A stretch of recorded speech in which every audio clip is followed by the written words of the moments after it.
SK, Season 4. Bab 31, pada tutup tempur, seorang pria bahkan bisa lebih kuat dari kekuatan gabungan seluruh negara. Su Zimo menuju utara dari kota Pingyang, melintasi Changlang Mountain Range dan memasuki wilayah negara Yan. Su Zimo tidak menunggang kuda di sepanjang jalan. Mengingat kecepatan penuhnya sekarang, tidak ada kuda yang cukup kuat untuk bisa mengejarnya. Cuaca telah berubah menjadi dingin, dan awal musim dingin telah tiba. Tapi Su Zimo terbakar, awan-awan uap putih membubung dari atas kepalanya. Sementara Su Zimo bergegas di sepanjang jalan, dia menerapkan sutra penguat tulang. Kakinya berganti dalam kecepatan yang luar biasa. Bahkan bayangannya pun tidak bisa dilihat. Divine Steed Flating. Gaya ini di bagian penguatan tulang dikenal karena kecepatannya. Plow Heaven Stride digunakan untuk melatih kekuatan di kaki dan setiap langkah datang dengan kekuatan yang luar biasa. Di sisi lain, Divine Steed Flating adalah tentang kecepatan. Melalui penguasaan fondasi bagian tempering tubuh dan bagian transformasi tendon, dan dengan melatih otot dan menggetarkan tendon seseorang, tulang-tulang diperkuat melalui pemukulan dan pemukulan yang konstan. Jika seseorang mencapai keberhasilan awal di bagian penguatan tulang, begitu orang tersebut mengerahkan kekuatan, akan ada suara renyah dari tulang. Ketika orang tersebut mencapai kesuksesan fenomenal, semua tendon dan tulang akan mengeluarkan suara keras. Setelah mengolah bagian penguatan tulang, kekuatan fisik seseorang akan meningkat secara signifikan. Dengan menggunakan gaya Divine Steed, seseorang dapat melakukan perjalanan 500 km sehari, dan 400 km malam. Tidak ada iblis lain yang bisa menandingi stamina hebat seperti ini. Untuk melakukan perjalanan dari kota Pingyang ke negara Yan, seorang pejuang pemurnian Ki tingkat 10 yang sempurna akan membutuhkan sekitar 10 hari saat bepergian siang dan malam tanpa istirahat. Setelah menguasai Divine Steed Flating, Su Zimo dapat mencapai negara Yan pada hari ke-8.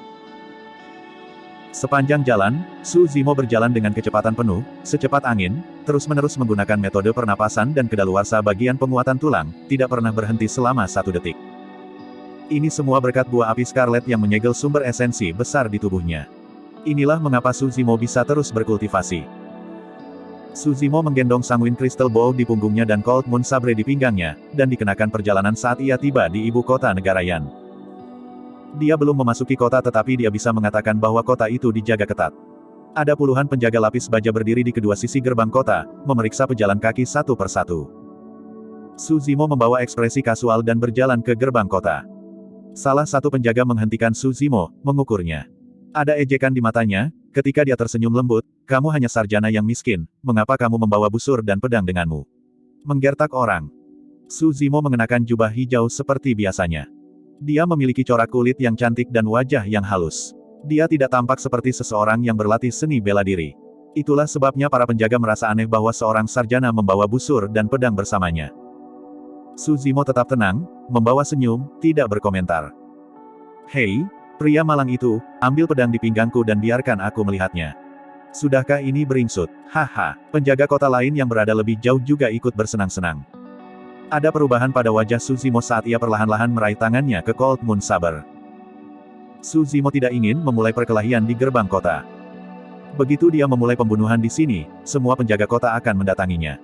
Prajurit Ki Refinement bahkan mungkin ada di sini juga. Bahkan jika Su Zimo berhasil bertahan hidup dan pergi jauh ke istana, Raja Yan akan bersembunyi. Tepat ketika tangan Su Zimo bertumpu pada gagang Cold Moon Saber, komandan penjaga yang berdiri di samping melihat pemandangan itu dan tertawa ketika dia menyesali pasukannya. "Sialan, kalian hanya tahu cara menggertak seorang sarjana. Hei, sarjana, kamu bisa mengabaikan mereka dan memasuki kota." Su Zimo sedikit santai dan mengangguk ke arah pria itu, sebelum dia memasuki kota. Su Zimo menemukan Sky Tracer Pavilion dan pergi ke lantai 2. Dia bermaksud untuk menyimpan Sanguine Crystal Bow dan Cold Moon Sabre di tempat ini untuk sementara waktu. Kedua senjata ini terlalu mencolok. Mustahil baginya untuk membawa mereka ke istana. Dengan Sky Tracer Badge, Su Zimo dapat mendepositokan barang secara gratis. Manajer Sky Tracer Pavilion di Country Yan menghela nafas lembut ketika Su Zimo mengeluarkan Sky Tracer Badge-nya. Dia tersenyum ketika dia bertanya, "Tuan muda, dapatkah saya melihat lencanamu?" Su Zimo menyerahkan lencana emas Sky Tracer-nya. Ada ekspresi aneh di wajah manajer ketika dia melihat lencana itu. "Kenapa? Ada yang salah?" Su Zimo mengerutkan kening. Manajer Sky Tracer Pavilion segera menggelengkan kepalanya, tersenyum seterang sebelumnya, mengembalikan Sky Tracer Gold Badge kembali. "Tidak ada masalah. Kapan Anda berniat untuk mengambil barang?" Jika semuanya berjalan sesuai rencana, itu akan menjadi besok. Dengan itu, Su Zimo berbalik untuk meninggalkan Sky Tracer Pavilion. Setelah Su Zimo pergi, senyum pada manajer Sky Tracer Pavilion lenyap dan dia tampak muram. Manajer, apakah lencana emas Sky Tracer itu palsu? Orang itu bukan prajurit Refinement Key, namun ia memiliki lencana emas harta karun. Dia memang curiga, salah satu pekerja di Sky Tracer Pavilion bertanya. Itu tidak palsu, itu 100% nyata. Petik 2. Manajer itu menggelengkan kepalanya, mengerutkan kening, tenggelam dalam pikirannya. Pagi hari berikutnya, para menteri berkumpul di luar istana, siap untuk pergi ke istana untuk melihat Raja Yan. Su Zimo termasuk di antara mereka. Setelah mencapai kesuksesan awal di Tendons Transformation, Su Zimo mampu mengecilkan dan menggerakkan otot-otot di wajahnya, membuat perubahan pada penampilan wajahnya. Tetapi dia tidak dapat mengubah bentuk tubuhnya. Jika dia mencapai kesuksesan yang fenomenal di Tendons Transformation, dia akan dapat memiliki transformasi lengkap, mengubah bentuk tubuhnya. Jika dia bisa mencapai kesuksesan yang fenomenal di penguatan tulang, dia bahkan akan bisa menyusut dan memperluas tulangnya, mengubah tinggi badannya menjadi orang yang sama sekali berbeda. Tadi malam, Su Zimo mengetuk seorang pejabat sipil bernama Sangguan Yue tak sadarkan diri, dan mengambil tempatnya untuk menghadiri sesi pagi hari ini. Saudaraku Sangguan, saya belum melihat Anda selama beberapa hari dan Anda tampaknya telah tumbuh lebih tinggi. Seorang pria di sebelahnya datang untuk mengobrol dengannya. Su Zimo tetap diam, tidak bereaksi terhadap kata-katanya. Seseorang pasti tergelincir jika dia berbicara terlalu banyak. Selain itu, Su Zimo mungkin telah mengubah penampilan wajahnya, tetapi ia tidak dapat memiliki suara yang sama dengan Sangguan Yue. Melihat bahwa Su Zimo tidak menjawabnya, orang itu berbalik dengan malu setelah mengundang sebuah cemoohan. Dia tidak lagi mengobrol dengan Su Zimo. Dentang, dentang, dentang. Menara lonceng berbunyi. Semua pejabat sipil dan militer merapikan penampilan mereka dan berjalan dalam dua baris menuju istana.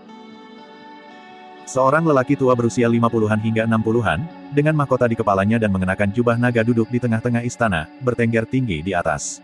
Pandangannya berapi-api, tampak agung dan menakjubkan dari duduk di atas tahta selama bertahun-tahun. Ini adalah Raja Yan. Ada 4 prajurit Refinement Key dalam jubah Tao di kedua sisi Raja Yan. Mereka tampak santai, seolah sedang beristirahat sebentar. Para pejabat sipil dan militer memasuki istana, berlutut di depan raja dan berteriak dengan suara nyaring, semua memuji raja. Suara ini bergema di istana, suaranya keras dan kuat. Hehe, Zhao Qian. Sementara para pejabat menyapa raja, seseorang mencibir di antara kerumunan. Itu sangat menggelegar. Zhao Qian adalah nama Raja Yan. Siapa yang berani memanggil raja dengan nama mereka sendiri di depan raja? Semua petugas terkejut, melihat ke arah suara. Seorang pria terlihat berjalan keluar dari kerumunan. Dia melepas jubah resminya, mengungkapkan jubah hijau di dalamnya. Sangguan Yue, kamu pasti gila. Beraninya kau menyinggung raja. Salah satu pejabat bela diri menggeram, tetapi dia memperhatikan bahwa penampilan wajah pria berjubah hijau itu mengalami perubahan aneh. Dia berubah menjadi orang lain dalam sekejap mata. Ini. Semua pejabat berpikir bahwa mereka melihat sesuatu. Mereka menggosok mata dan melebarkan mata untuk melihat lebih dekat. Dia bukan Sangguan Yue. 4 prajurit Refinement Key yang duduk di sebelah Raja Yan mengerutkan kening, menyapu pandangan mereka pada Su Zimo. Mereka mencibir ketika mereka menemukan bahwa pria itu tidak memiliki roh Qi. Bagi mereka, mengubah penampilan wajah hanyalah trik kecil. Raja Yan tetap tenang selama ini. Tatapannya cepat dan ganas. Dia menatap Su Zimo, berbicara dengan suara dingin. Kamu siapa? Apakah kamu tidak mengenali saya? Su Zimo tersenyum dan bertanya, apakah kamu masih ingat Sumu? Set. Ada keributan di dalam diri para pejabat. Nama ini adalah tabu di negara Yan. Tidak ada yang berani membicarakannya di depan Raja Yan. Raja Yan memicingkan matanya dan melihat lebih dekat pada Su Zimo. Raja Yan mengangkat kepalanya dan tertawa setelah beberapa saat. Hahaha, apakah kamu putranya? Iya. Su Zimo tersenyum dan mengangguk. Su Hong adalah kakak laki-lakiku. Oh. Raja Yan mengangkat alisnya dan mengejeknya, apa niatmu dengan datang ke istanaku? Su Zimo berkata dengan lembut, aku di sini untuk membunuhmu. Hehe. Haha. Semua pejabat tertawa. Bagi mereka, Su Zimo, cendekiawan yang lemah itu seperti orang idiot yang berbicara omong kosong kesombongan. Uff. Raja Yan tidak bisa menahan tawa ketika dia mengangguk, ini menarik, sangat menarik. Su Zimo pernah memberitahu Paman Zeng bahwa dia tidak pernah berpikir untuk membunuh Raja Yan. Dia mengatakan yang sebenarnya. Terlepas dari apakah itu pembunuhan terselubung atau pembunuhan, bagi Suzimo, itu tidak cukup untuk menenangkan kemarahannya dan ketidakadilan yang dilakukan pada keluarganya. Itu akan membiarkan Raja Yan pergi terlalu mudah. Suzimo harus membunuh Raja Yan dan dia akan melakukannya secara terbuka, di depan semua pejabat. Suzimo ingin Raja Yan dan seluruh dunia tahu bahwa keturunan Sumu yang membunuh Raja Yan. Hanya dengan cara ini dia bisa merasakan kesenangan sedikit pun dan menenangkan kemarahan dan kebenciannya. Raja Yan menggelengkan kepalanya, merasa sedikit emosional. Saya tidak berharap bahwa kedua putra Sumu akan sangat berbeda. Su Hong bertahan selama 16 tahun dan merencanakan pembunuhan selama bertahun-tahun. Dia hanya berani melakukan penyergapan dan membunuhku. Berani-beraninya kamu datang ke istanaku dan mengancam akan membunuhku. Beraninya kau dan atas dasar apa? Petik 2. Raja Yan mencibir. Bagiku, Su Hong dianggap agak mampu.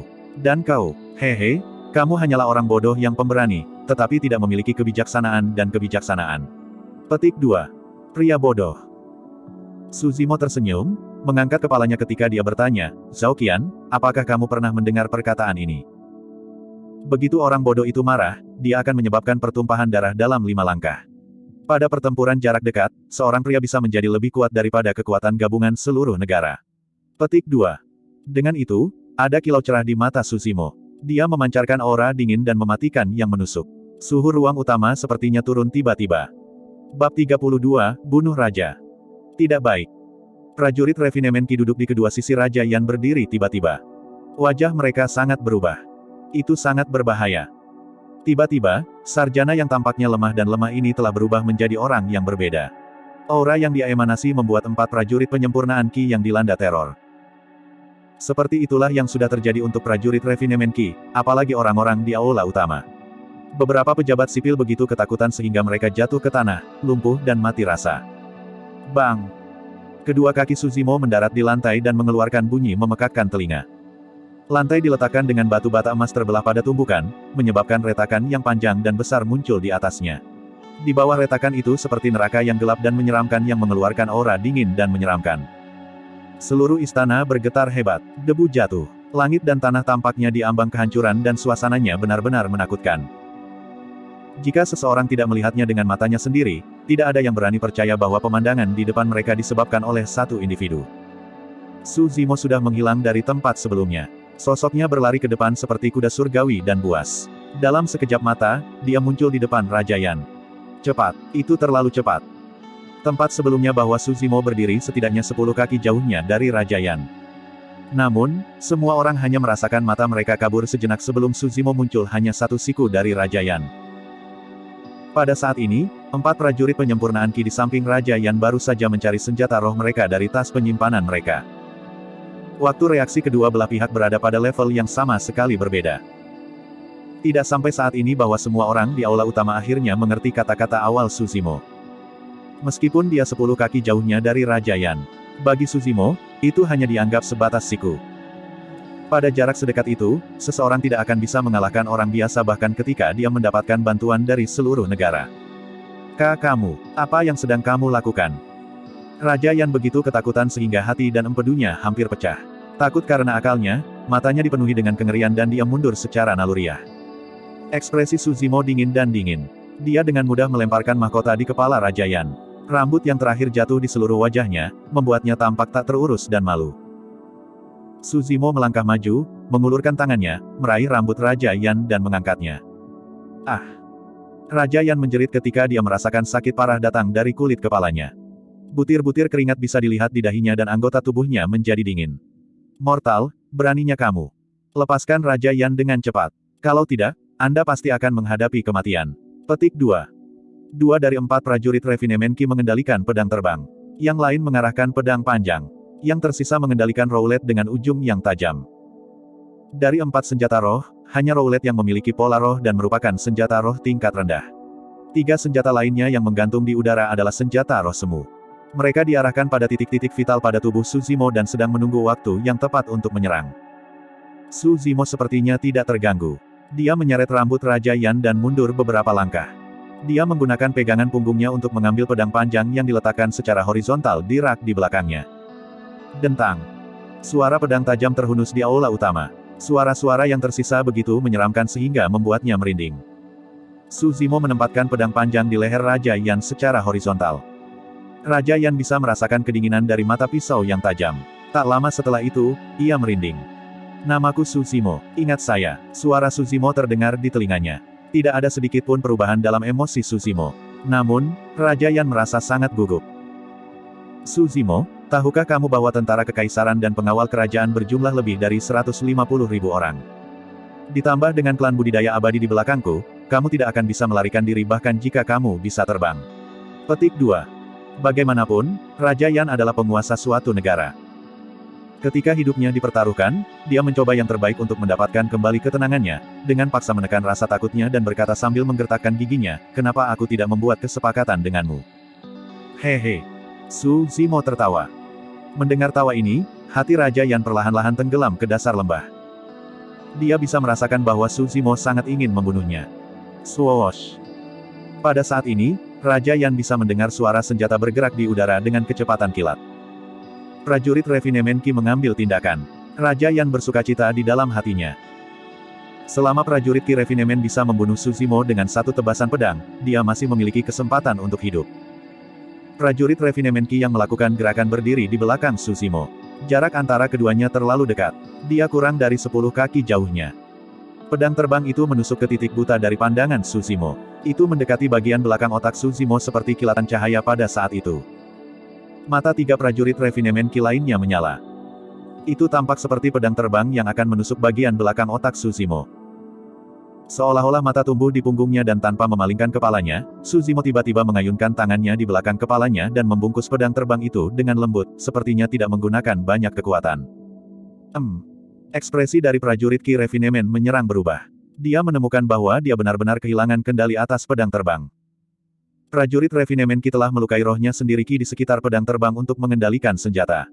Dia bisa mengarahkan pedang dengan tangannya untuk tujuan menyerang atau bertahan. Namun, seberapa kuat sabre Bofinateng? Di bawah pembungkusnya, roh Qi pedang terbang langsung menghilang. Su Zimo membalik tangannya dan membuang pedangnya. Uff! Pedang terbang itu menembus dada prajurit Refinement Qi dan mengeluarkan sederet darah. Tanpa halangan, itu menusuk ke dinding aula utama dengan kejam, bilahnya bergetar tanpa henti. Seluruh proses tampak lambat ketika diceritakan tetapi itu terjadi dengan sangat cepat. Dari saat prajurit Refinement Qi mengambil tindakan ke titik di mana pedang menembus tubuhnya, butuh waktu kurang dari saat menarik napas. Ekspresi pria ini bingung, matanya dipenuhi rasa tidak percaya dan kehilangan fokus saat dia mendarat di lantai dengan bunyi gedebuk yang keras. Set. Tiga prajurit Refinement Qi yang tersisa tersentak dan mundur beberapa langkah secara naluriah. Mereka berusaha menjauhkan diri dari Su Zimo. Jika pedang sebelumnya dari Su Zimo dilemparkan ke arah mereka, tidak ada yang bisa menghindarinya. Kecepatan pedang itu benar-benar melampaui waktu respon mereka. Cepat, pergi dan beritahu kakak senior Liu untuk bala bantuan. Petik 2. Salah satu dari tiga prajurit Refinement Qi tampak ketakutan. Dia berlari menuju bagian belakang aula utama dan menghilang dalam sekejap mata. Bagi Raja Yan, beberapa saat bernafas ini terasa panjang 100 tahun. Mereka gagal. Bahkan prajurit Refinement Qi gagal ketika mereka mengambil tindakan. Selama ini, pedang panjang di leher Raja Yan tidak pernah meninggalkannya satu inci pun. Su Zimo menundukkan kepalanya sedikit dan berbisik ke telinga Raja Yan, Zhao Qian, apakah kamu tahu bahwa saat aku melangkah ke istana, kamu sudah mati? Jika saya mengatakan bahwa saya akan membunuh Anda, tidak ada yang bisa menyelamatkan Anda bahkan ketika Anda mencari penyelamat. Petik 2. Ada keheningan pas di aula utama yang luas dan luas. Tampaknya, semua orang terpana oleh aura individu dan membuat ibu tidak takut. Suara Su Zimo tidak nyaring. Itu ringan dan tenang, seolah dia sedang mengobrol dengan Raja Yan. Namun, di balik suara ini, semua orang bisa merasakan niat membunuh yang membuat hati seseorang bergetar. Raja Yan menggigil ketakutan. Giginya berdentang keras tanpa henti. Zhao Qian, Anda tidak perlu takut.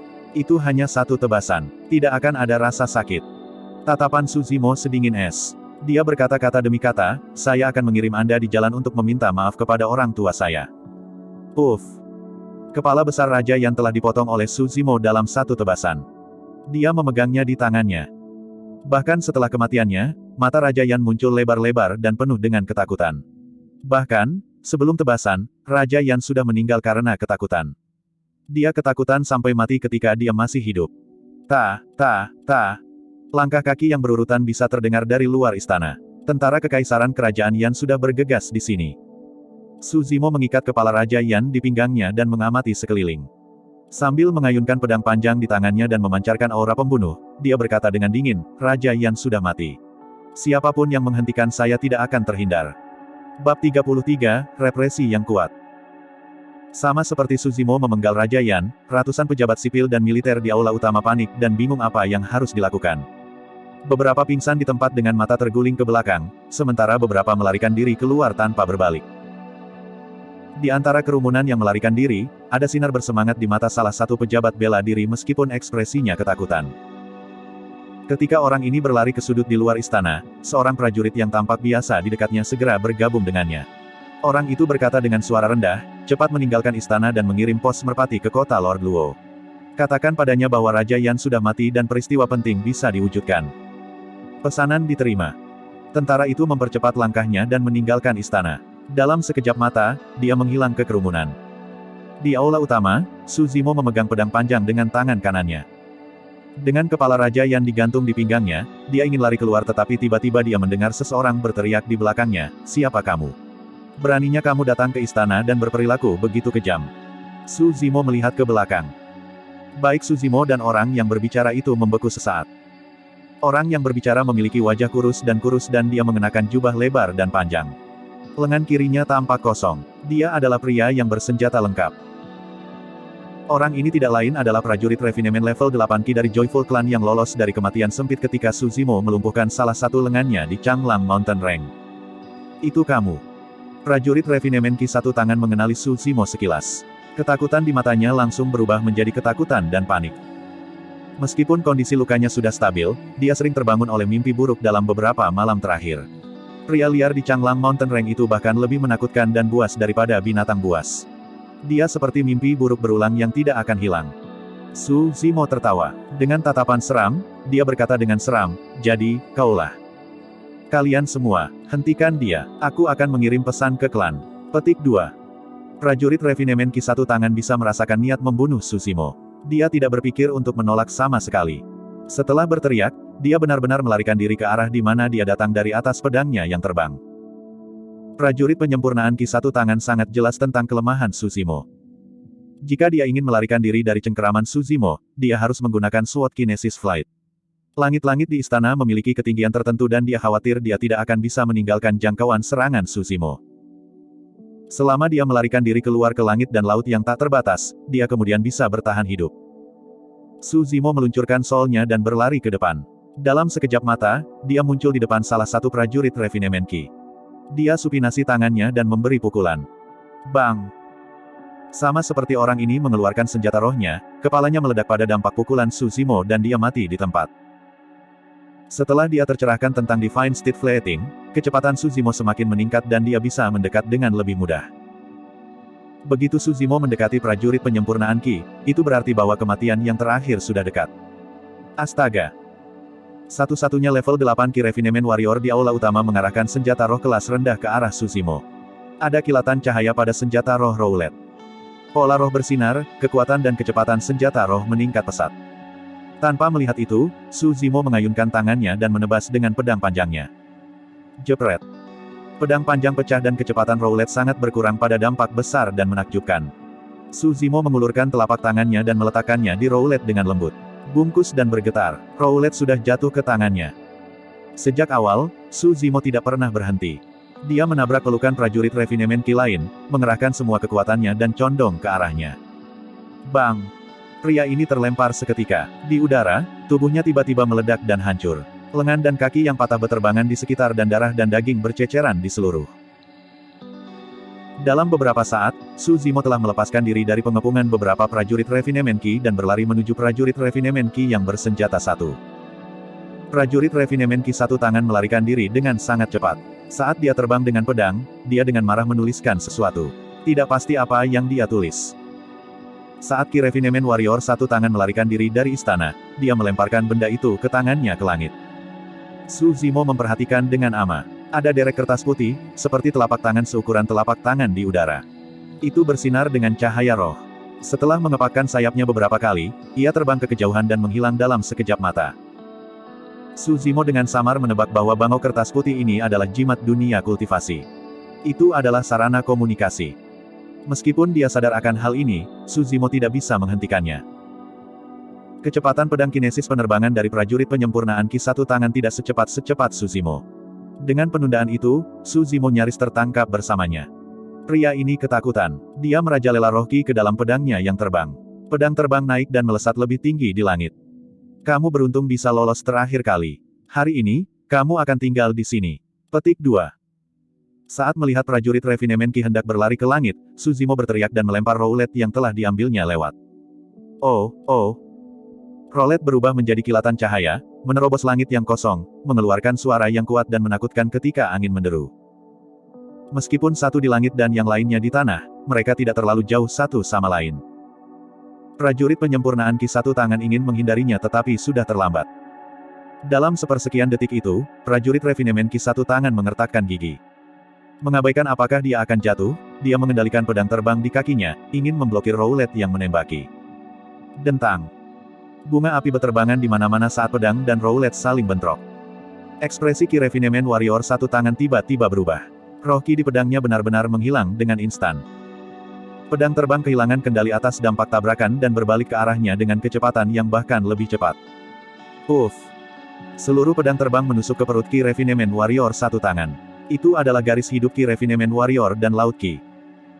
Laut Ki yang hancur berarti bahwa lebih dari 10 tahun kultivasinya dari upaya yang sungguh-sungguh telah sia-sia. Prajurit penyempurnaan Ki dengan satu tangan jatuh dari langit dan mendarat dengan keras di lantai. Debu beterbangan dan suara patah tulang yang berurutan bisa terdengar dari dalam tubuhnya. Melihat pucat dan darah yang mengerikan berbusa dari mulut, prajurit penyempurnaan Ki satu tangan melihat Suzimo melangkah ke arahnya. Kebencian dan kebencian tak berujung melintas di matanya. Dengan ekspresi galak, dia tertawa dengan gila dan berkata, "Kamu sudah selesai. Saya baru saja memberitahu klan. Tidak lama kemudian, penggarap pendirian yayasan akan bergegas untuk membunuhmu. Anda akan turun untuk menemaniku segera." Hahaha. Oh. Suzimo mengangkat alisnya dan berkata, "Jadi tidak ada yayasan pembentuk yayasan di ibu kota." Petugas penyempurnaan Ki dengan satu tangan terkejut. "Terima kasih untuk informasi. Sepertinya aku, Suzimo, belum ditakdirkan untuk mati. Bahkan ibu kota negara yang tidak bisa menghentikan saya." Ekspresi Suzimo dingin dan menyendiri. Dia melangkah maju dan menginjak tengkorak prajurit refinemen Ki satu tangan, menghancurkannya. Dia mengambil tas penyimpanan pria ini dan menyimpannya di lengannya sebelum berlari keluar. Jika ada penggarap pendirian yayasan di ibu kota, ditambah dengan pejabat perbaikan Ki lainnya, penjaga kota dan tentara kekaisaran, akan sangat sulit bagi Suzimo untuk meninggalkan ibu kota. Ini karena ada kesenjangan besar dari satu ranah antara Foundation Establishment Cultivator dan Ki Refinement Warrior. Ini adalah lompatan besar dalam kualitas, dan kekuatan yang kuat meletus oleh yayasan pembentukan yayasan sudah cukup untuk membunuh Suzimo. Di sisi lain, tanpa penggarap pendirian yayasan, bahkan prajurit penyempurnaan Ki tingkat 10 yang disempurnakan akan menjadi ancaman kecil bagi Suzimo. "Aku harus membuat jalan keluar secepat mungkin," Suzimo berkata pada dirinya sendiri dengan tenang. Jika dia terlalu berlama-lama di ibu kota, dia akhirnya akan mendarat dalam pertempuran yang sulit ketika yayasan pembentukan yayasan dari klan Joyful tiba. Akan sulit baginya untuk lolos dari kematian. Tentara kekaisaran Raja Yan membentuk barisan besar, memegang tombak saat mereka berlari maju tanpa rasa takut. Sepintas, mereka tidak bisa ditembus. Membunuh, membunuh, membunuh. Ratusan dan ribuan tentara kekaisaran berteriak dengan marah. Suara itu memekakkan telinga. Aura besar dan kuat menelan seluruh tempat, membanting ke arah Suzimo seolah ingin menenggelamkannya. Tentara kekaisaran benar-benar setia kepada Raja Yan. Mereka tegas dan bertekad. Meskipun Suzimo sangat kuat sehingga dia bisa membunuh prajurit refinemen Ki, tentara kekaisaran tidak takut dan tidak mundur. Setiap anggota tentara kekaisaran memiliki tatapan yang setajam pedang. Membawa ekspresi dingin, mereka memiliki niat membunuh yang kuat. Sidang ratusan dan ribuan tentara kekaisaran meletuskan tekad yang kuat dan tak tergoyahkan yang mengejutkan pikiran dan hati. Ini adalah kekuatan suatu negara. Terpesona oleh aura besar ini dan kemauan yang menakutkan, bahkan Ki Refinement Warriors yang datang sudah lama akan takut akan akalnya dan menjadi pengecut sebelum bertarung. Namun, ekspresi Suzimo tetap tidak berubah. Sebaliknya, kecemerlangan di matanya meningkat. Suzimo menarik napas panjang dan dalam dan mengedarkan sutra jantung Eclipse Anaconda. Dadanya melotot dan terangkat, sepertinya ingin melahap matahari dan bulan. Berhenti sesaat, dia tiba-tiba membuka mulutnya. Ah! Su Zimo berteriak panjang. Aliran energi yang sangat besar keluar dari mulut Su Zimo. Suaranya menggelegar dan nada tinggi, menembus emas dan memecahkan batu, dan langsung meneriakkan teriakan ratusan ribu tentara kekaisaran. Banyak anggota tentara kekaisaran mengungkapkan ekspresi sedih. Senjata di tangan mereka jatuh dan menutupi telinga dengan kedua tangan. Di Changlang Mountain Range, Su Zimo secara pribadi menyaksikan iblis roh meraung keras dan menghancurkan tubuh binatang roh kecil dan lemah dengan kekuatan itu. Meskipun teriakannya tidak begitu mematikan, itu masih mengejutkan dan kuat. Bagaimana mungkin orang awam menahan itu? Ledakan. Su Zimo mengambil langkah, menyebabkan tanah bergetar, batu bata hitam terbelah dan batu pasir beterbangan. Raja Yan sudah mati. Siapa yang berani menghentikanku? Petik 2. Pada saat ini, seolah-olah Su Zimo telah dirasuki oleh iblis kuno yang kuat. Aura pembunuh itu mencekik, sepertinya ingin menghancurkan seluruh dunia. Itu menundukkan aura ratusan dan ribuan pasukan Angkatan Darat Kekaisaran hampir secara instan. Banyak prajurit di Angkatan Darat Kekaisaran berubah pucat pasi dengan ekspresi bingung. Mereka benar-benar jatuh ke tanah dengan kaki yang goyah. Tentara Kekaisaran berada dalam kekacauan. Aura yang kuat yang dikumpulkan sebelumnya segera tersapu, mengungkapkan tanda-tanda kekalahan samar. Pada titik ini, Su Zimo tertawa keras. Dia memandang semua orang dengan jijik dari sudut matanya. Aura itu menjulang tinggi. Orang biasa di mata Raja Yan menekan kekuatan sebuah negara. Bab 34, Pertempuran Intens di Ibu Kota. Tentara Kekaisaran mengalami kemunduran besar. Su Zimo bahkan belum membuat langkah untuk menyerang. Dia hanya berlari gila-gilaan di kawanan tentara dengan membajak langkah surga. Dalam 10 menit, dia sudah memaksa keluar. Bang, bang, bang. Area-area yang dilewati Su Zimo berada dalam kekacauan besar. Ada ratusan ribu tentara Kekaisaran yang berusaha menahannya. Namun, dia tampaknya berada di wilayah tak bertuan dan tidak ada yang bisa menghentikan langkahnya. Su Zimo mengedarkan petrifikasi tubuh. Otot-otot di seluruh tubuhnya mengencang sampai sekeras batu dan kemampuan pertahanannya meningkat pesat. Ketika tentara Kekaisaran menusuk Su Zimo dengan tombak emas di tangan mereka, tombak itu akan terlepas atau patah di tempat. Mereka tidak bisa melukai Su Zimo sama sekali. Tidak lama kemudian, Su Zimo sudah berlari keluar dari istana. Pada saat ini, Su Zimo merasakan bahaya besar di dalam hatinya. Ketika dia berlari, dia tiba-tiba bergerak menghindar dan menurunkan tubuhnya seperti anakonda yang merayap dekat tanah. Swoosh! Sinar cahaya pedang yang dingin melesat di atas kepala Su Zimo. Itu adalah prajurit Refinement Ki. Su Zimo bangkit. Dia berlari secara diagonal ke arah tempat pedang datang dari seperti banteng liar, melemparkan banyak tentara kekaisaran di samping. Prajurit Refinement Ki yang bersembunyi di kerumunan melihat pedang terbangnya sia-sia. Tepat ketika dia mencoba untuk mengarahkan kembali pedang terbang itu, sebelum dia bahkan dapat memulihkan akal sehatnya, dia menemukan bahwa semua tentara kekaisaran di depannya yang menghalangi dia dari pandangan telah jatuh ke tanah. Su Zimo yang basah kuyup sudah mendekatinya. Sudah terlambat bagi orang ini untuk menghindar. Bang!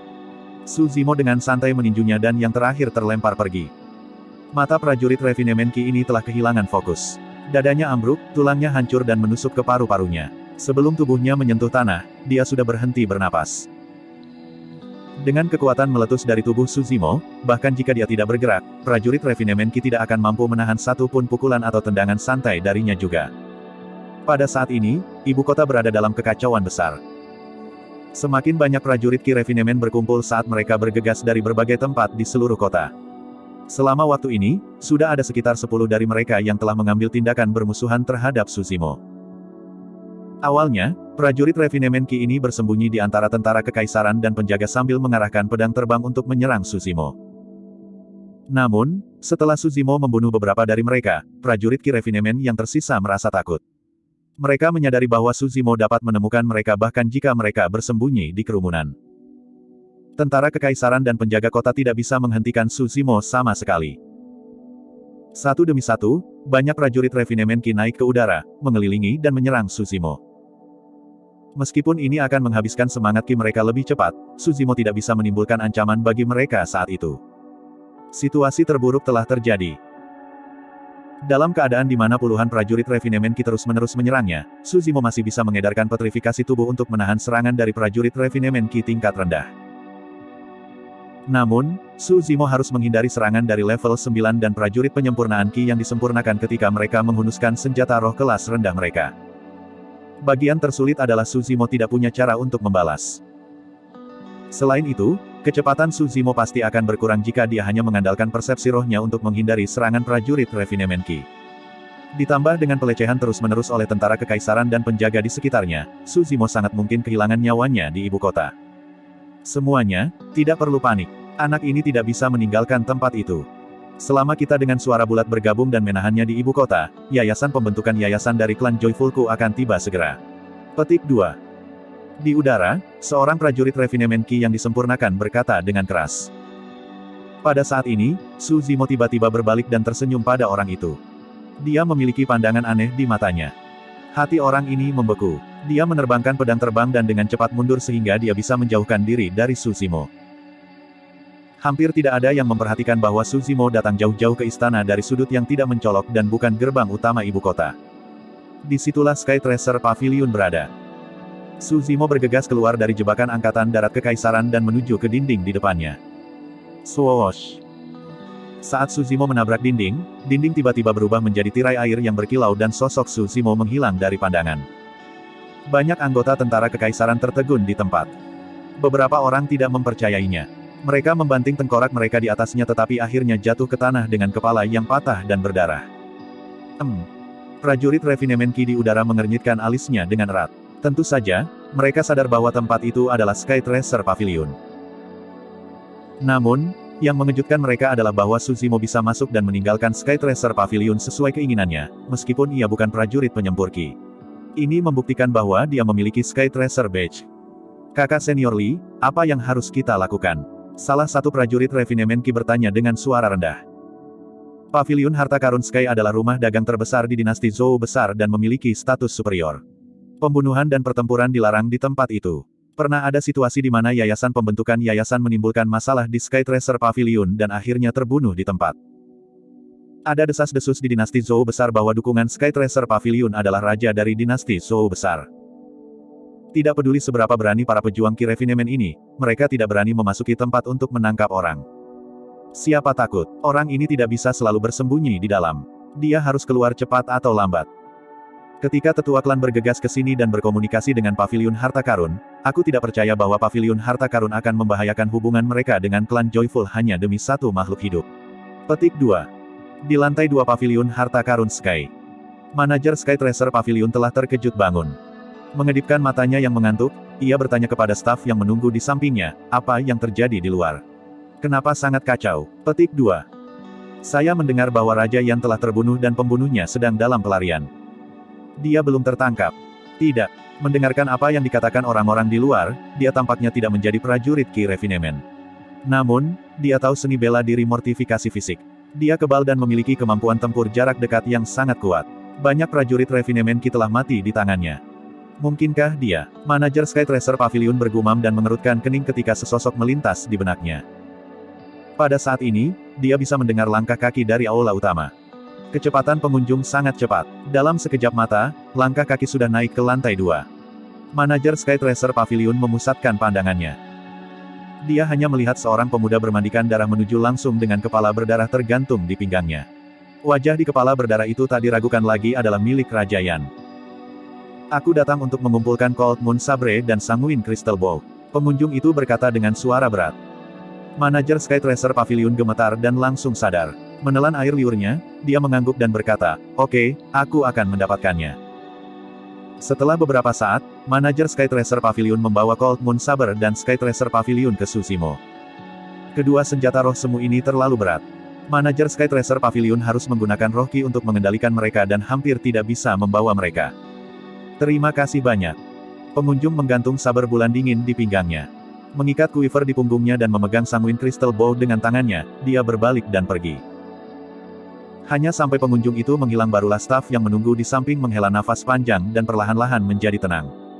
Pria ini sangat menakutkan. Saya bahkan memiliki perasaan takut dan gentar ketika saya berdiri di depannya. Staf menunggu berkata.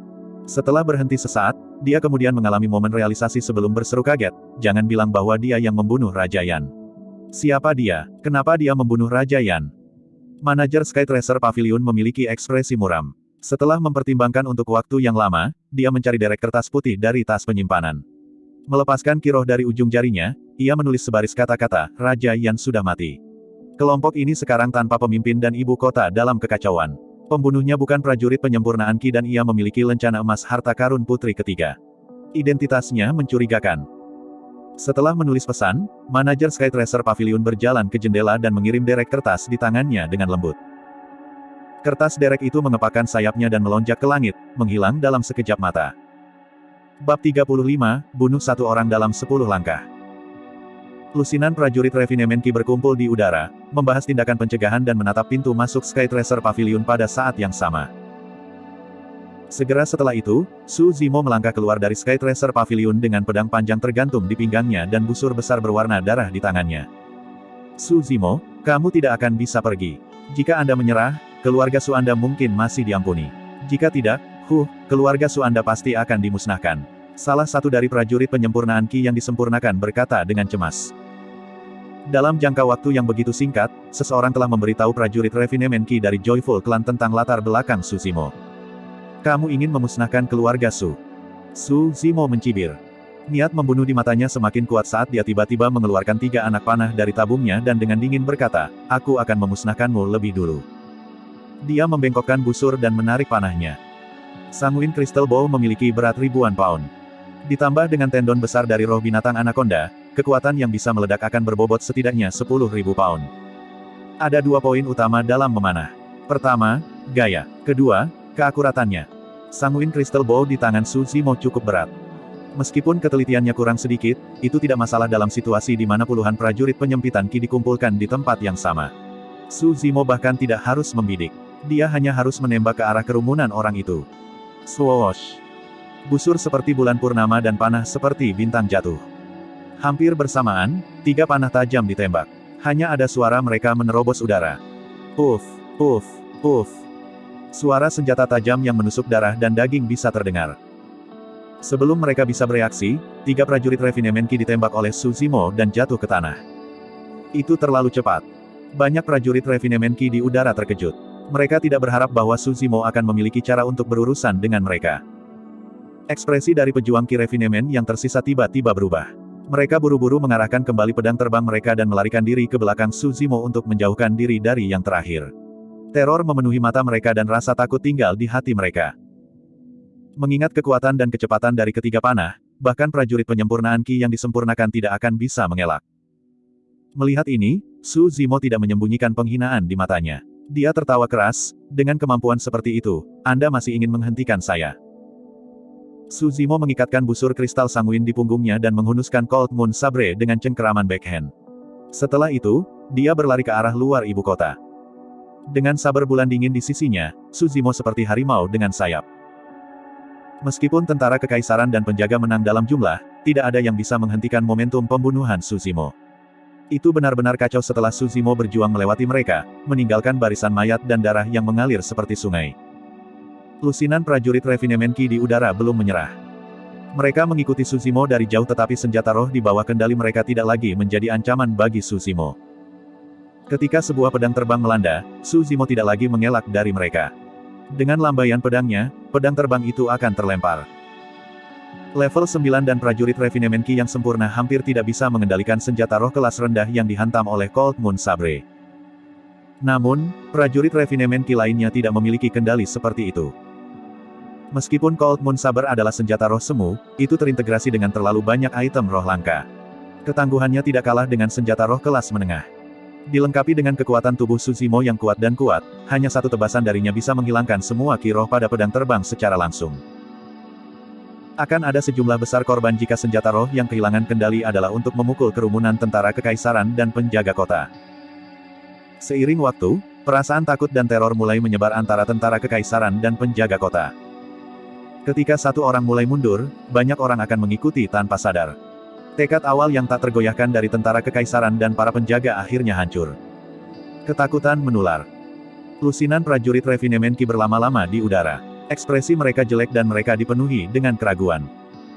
Pada kenyataannya, saat Su Zimo mengambil Sanguine Crystal Bow, dia sudah mengendalikan situasi sepenuhnya. Banyak prajurit Refinement Ki ingin menghindari panah tajam dari Su Zimo dan harus menjauhkan diri darinya sebanyak mungkin. Ketika jaraknya lebih besar, kekuatan panah tajam pasti akan berkurang. Penyimpangan dari target juga akan meningkat pesat untuk memungkinkan lebih banyak waktu reaksi bagi banyak pejuang Ki Refinement. Tetapi pada saat yang sama, dengan meningkatnya jarak, itu juga berarti bahwa mereka perlu menggunakan lebih banyak roh Qi untuk mengendalikan pedang terbang mereka dan tidak akan bisa bertahan terlalu lama. Jika mereka pergi lebih dekat ke Su Zimo dan yang terakhir tiba-tiba berbalik dan menembakkan panah, salah satu dari pejuang Qi Refinement akan jatuh dari udara. Orang harus tahu bahwa 20 panah tajam dalam tabung Su Zimo juga ditempa oleh bahan yang tersisa yang digunakan untuk Sanguine Crystal Bow. Itu tidak ada bedanya dengan senjata roh semu. Begitu mereka tertembak, baik itu di titik tubuh vital atau tidak, itu akan menyebabkan kerusakan yang menghancurkan pada tubuh prajurit Qi Refinement jika kekuatan yang terkandung dalam panah tajam tiba-tiba meletus. Jika mereka ditembak di lengan, lengan itu akan menjadi lumpuh. Jika mereka ditembak di paha, paha akan menjadi retak. Jika mereka ditembak dalam tubuh, tubuh akan meledak setelah panah tajam menembusnya. Saat melihat Su Zimo di ambang pertempuran keluar dari ibu kota, banyak prajurit Refinement Qi merasa sangat tak berdaya. Mereka terpecah antara maju atau mundur. Di gerbang kota, banyak penjaga yang ditempatkan di lokasi itu telah lama menutup gerbang. 10 balada berukuran raksasa untuk mempertahankan tembok kota ditempatkan berjajar di gerbang. Panah anak panah lebih tebal dan lebih panjang dari tombak di tangan para penjaga. Kepala panah bersinar dengan cahaya yang menyeramkan dan dingin, mengarah ke Su Zimo dan siap diluncurkan kapan saja. Momentum pembunuhan Su Zimo terus meningkat. Melihat bahwa gerbang kota tepat di depannya, dia tidak peduli dengan balada. Dia memegang saber bulan dingin dan menyerbu ke depan. Melepaskan. Pemimpin penjaga yang berdiri di samping balista menurunkan tangannya dan berteriak. Berdebur, berdebur, berdebur. 10 panah besar ditembak, merobek udara secara instan dan mengeluarkan suara-suara menakutkan. Seberapa kuat panah balista? Panah yang ditembakkan bahkan bisa menghancurkan tembok kota. Namun, sekarang, semua panah-panah ke-10 hanya menargetkan satu orang yang hidup yang terbuat dari daging dan darah. Panah balistae tidak digunakan untuk menyerang kota tetapi untuk membunuh manusia. Situasi seperti ini tidak pernah terjadi sebelumnya dalam sejarah. Itu juga pemandangan langka di masa depan. Panah-panah busur berjalan dengan kecepatan pencahayaan dan Su Zimo masih mengisi daya. Dalam sepersekian detik, panah-panah balista sudah muncul di depan Su Zimo.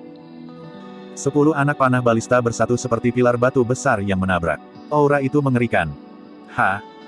Mata Su Zimo bersinar ketika dia menghembuskan napas dan berteriak sambil mencengkeram saber bulan dingin. Suara samar getaran muncul dari tulang-tulang di tubuhnya. Tendon besarnya berdenyut dan suara getaran tali busur berdering. Otot-otot di tubuhnya bersatu, tampaknya menggandakan ukuran tubuhnya. Hancurkan. Su Zimo mengangkat pedangnya dan memotong 10 panah balista dengan sekuat tenaga. Bang! Didampingi oleh suara yang menghancurkan bumi, percikan terbang ketika 10 panah balista benar-benar pecah menjadi 2 dan tersebar di seluruh tanah oleh Cold Moon Sabre di tangan Su Zimo. Set! Ketika semua orang di ibu kota menyaksikan adegan ini, murid-murid mereka langsung berkontraksi menjadi kepala jarum saat mereka tersentak. Bahkan ini tidak bisa menyakitinya. Bagaimana ini bisa menjadi kekuatan manusia? Meskipun Su Zimo telah memblokir 10 panah balista, ia juga telah mengambil setengah langkah mundur karena dampak dari kekuatan ini. Dia mengayunkan lengannya yang sedikit sakit dan menyeringai ke banyak penjaga di gerbang kota. Kalian semua sudah selesai. Para penjaga di gerbang kota begitu ketakutan sehingga semua warna mengering dari wajah mereka. Kekuatan balada sangat bagus tetapi memuat busur membutuhkan 10 orang untuk menarik talinya dan 3 orang untuk membawa panah ke atas untuk memuatnya kembali. Selama waktu ini, Su Zimo sudah berlari di depan mereka, tidak memberi mereka kesempatan sama sekali. Puff, puff, puff. Kilatan darah muncul secara berurutan. Tidak ada yang bisa menghentikan kekuatan tebas Su Zimo. Apa pakar postnatal, pakar konate yang disempurnakan. Setelah Su Zimo memupuk The Mystic Classic of 12 Kings of the Wilderness, ahli pugilistik ini sama tidak bergunanya dengan ayam dan anjing. Ini adalah kekuatan kultivasi.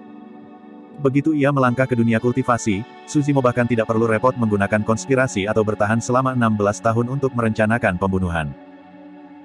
Biarkan saya memberitahu Anda secara terbuka bahwa saya ingin membunuh Anda, dan Anda juga tidak dapat melarikan diri. Bahkan ibu kota yang dijaga ketat dengan Qi Refinement Warrior tidak bisa menghentikanku. Dalam sekejap mata, satu demi satu, para penjaga di gerbang kota melarikan diri dengan putus asa. Melihat bahwa ia memiliki harapan untuk meninggalkan kota, Su Zimo langsung tersegarkan. Dia tidak bisa menahan diri untuk mengeluh, dengan setiap 10 langkah seorang pria terbunuh, tidak meninggalkan jejak dalam ribuan mil, tertinggal dalam kesedihan setelah masalah ini, menyembunyikan cahaya seseorang di bawah gantang. Hahaha, ibu kota negara Yan hanya seperti itu. Tawa Su Zimo memenuhi langit, menunjukkan kesombongan yang ekstrim. Babak 36, kedatangan musuh di gerbang kota. Di kaki gerbang kota, pemimpin penjaga sendirian dan memegang pedang baja. Meskipun dia tidak bisa menyembunyikan teror tak berujung di matanya, dan lengan yang memegang pedang sedikit bergetar, dia tidak bergerak setengah langkah mundur. Ketika tentara kekaisaran dan para penjaga tidak berani melangkah maju, ketika mereka melarikan diri kemana-mana, dia berdiri dan menjaga gerbang kota. Dia juga tidak pernah pergi atau goyah. Namanya Guolian dan menjaga gerbang kota adalah tanggung jawabnya. Dia tidak akan gemetar selama dia masih hidup. Ayo, melangkahi mayatku. Guolian memelototi dan berteriak histeris. Dia menggunakan metode semacam ini untuk melampiaskan ketakutan di dalam hatinya. Swoosh. Bau darah yang kuat mengenai wajahnya. Su Zimo sudah ada di depannya. Setelah melihat sekilas wajah Su Zimo, rahang Guolian sedikit menurun. Ada kilatan kejutan diikuti oleh penyesalan yang tak berujung di matanya. Sebelumnya, Su Zimo berlumuran darah di kerumunan. Bahkan wajahnya memercik dengan banyak tetes darah. Dia tampak seperti pembunuh yang baru saja keluar dari neraka. Karenanya, Guolian tidak bisa mengenali Su Zimo. Hanya ketika keduanya saling berhadapan, Guolian samar-samar ingat bahwa dialah yang membiarkan orang ini masuk ke kota. Sarjana hijau berjubah dengan fitur halus dan membawa busur dan pedang, yang diejek dengan kejam oleh bawahannya. Pada saat yang sama, Su Zimo juga mengenali pria ini. Cold Moon Sabre yang baru saja mendarat di atas kepala Guolian tiba-tiba menjauh. Tanpa menghentikan langkahnya, Su Zimo menepuk pundak pria ini dan berkata dengan lembut, "Kaulah yang membiarkanku masuk kota. Aku akan mengampunimu." Petik 2. Setelah menemui sikat dekat dengan kematian, Guolian merasa kehabisan energi.